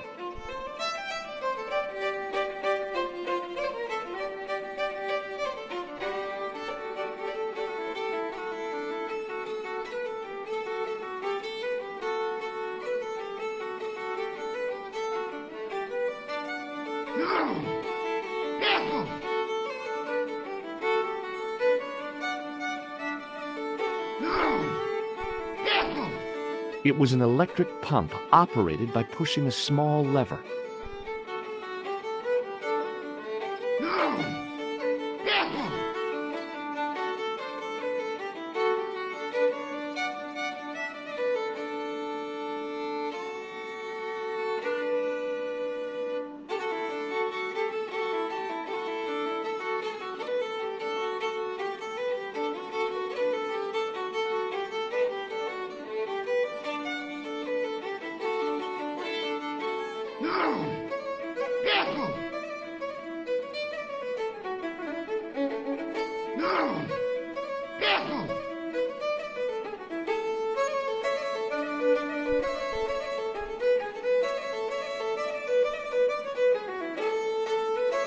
I was about to reach for the pump when I came to my senses. A rash move like that in a strange country with strange customs could be my last. Top of the morning to you. I beg your pardon. Well, that's what you Irish say, isn't it? Do you want something? Or are you just flaunting your xenophobia? Well, I was trying to be sociable. Is it a room you're after? It's not a bad idea. Do you have a vacancy?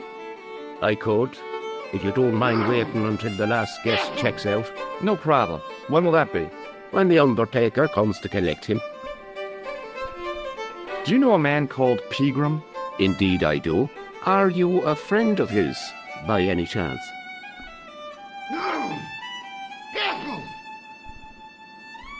In a manner of speaking, I am. Right, me boyo, 160 quid he owes me, pay up. That's Pegram's business, not mine. Ah, but he's done a bunk, hasn't he? Scampered. I know. That's why I'm here, to look for him. And what about the money he owes me? When I find him, I'll remind him about it.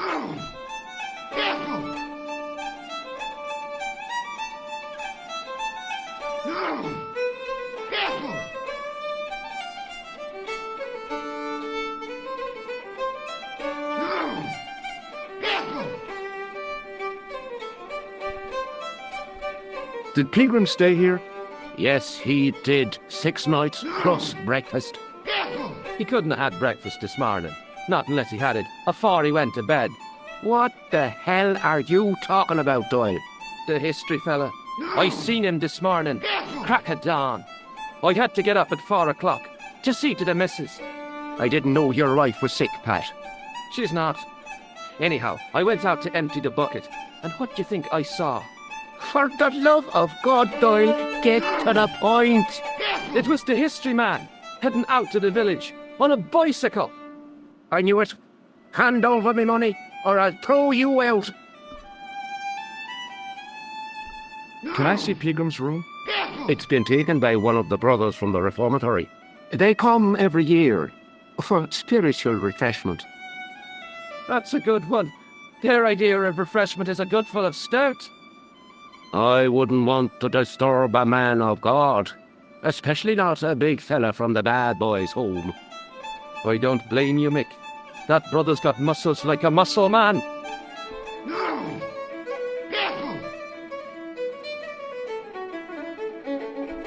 Have you served any, clowns recently?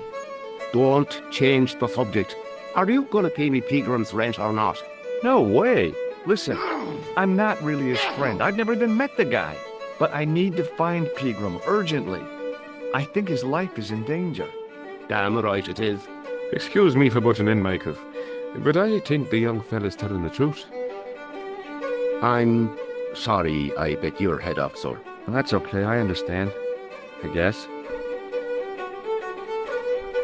Have you served any, clowns recently? No. You're the first today.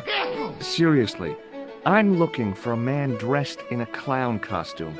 Would he be having a little white dog with a black patch over the eye? I shouldn't think so. What can you tell me about the castle? You're the second person to ask me that today. I don't know anything about the castle. It's only an old ruin anyway.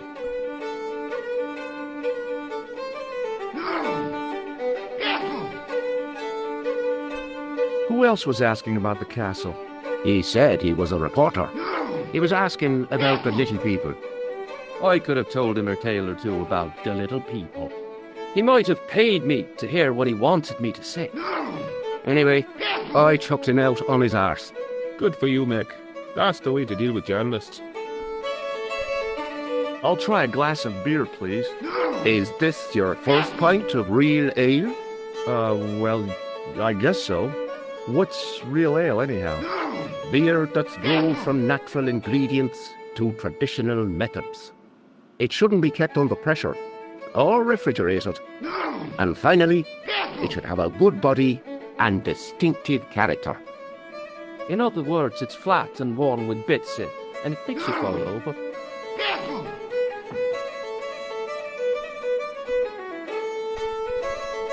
Here's something which might interest you. Huh? Well, what is it?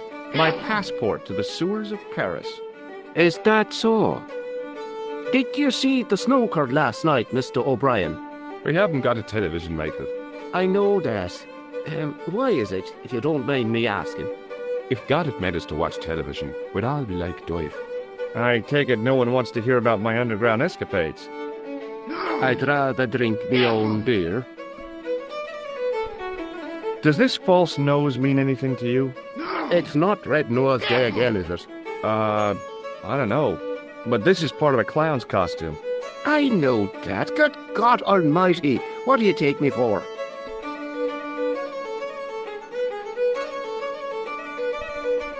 Does this tissue mean anything to you? That's disgusting. Uh-huh. I found it in the sewers. Well, what's the idea of waving it around in my face? You're worse than old Ron. Put it away, man. Do you recognize this man? No, I don't. What do you want with him? I've got a score to settle. I don't want any trouble in the bar, mister. If it's a fight you're looking for, see Father Mahoney. A priest? A man of the cloth? Sure. And he teaches the boys how to box at the youth club. According to Mahoney, it develops character. Isn't that right, Pat? Didn't he teach you the art of pugilism? Dial. Sorry, Michael. I was miles away. What did you say? Never mind. Hey, bartender? Landlord, if you don't mind. Sorry. Shake my hand, why don't you? Now, why should I do that? What have you got up your sleeve? Nothing. Come on, just shake my hand. Not just now, mister. I have to be careful on account of the health restrictions. Oh, jeez. Do you recognize this matchbook? No, sir.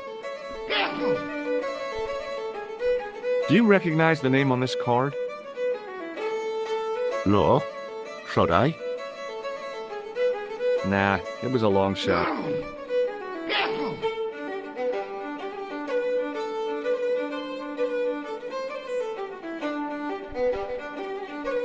Thanks.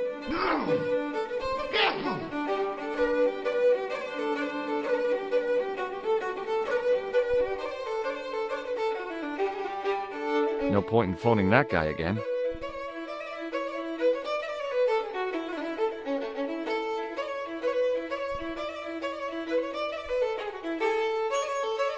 Hello?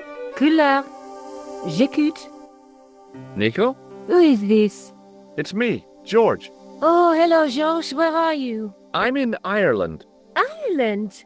What are you doing there? It's a long story. Any signs of our friend the clown? You're kidding. You probably never even heard of Lochmarn.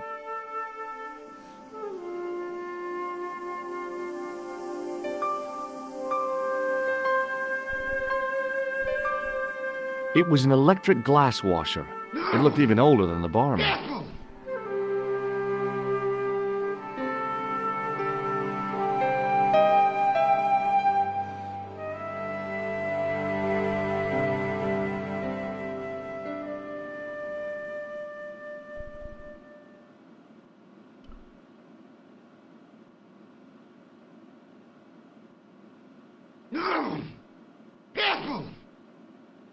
Hey, where do you think you're going? Excuse me?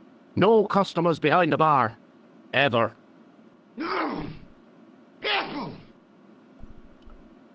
The end of the bar was hinged, like the drawbridge on a medieval castle.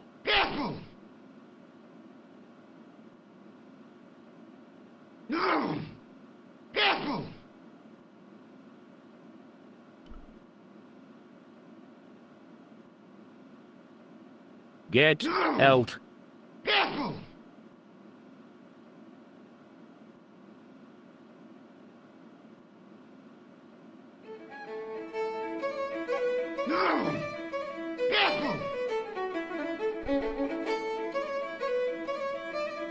Hi there, old-timer. What? Nasty cold you've got there. As soon as the words left my lips, I regretted them. Is there such a thing as a cold which isn't nasty? I put the question to Father Mahoney. Father, says I, why were we born to suffer snot? What did he say? He said, it's my reward for being out all night like a sinner. Pious prig.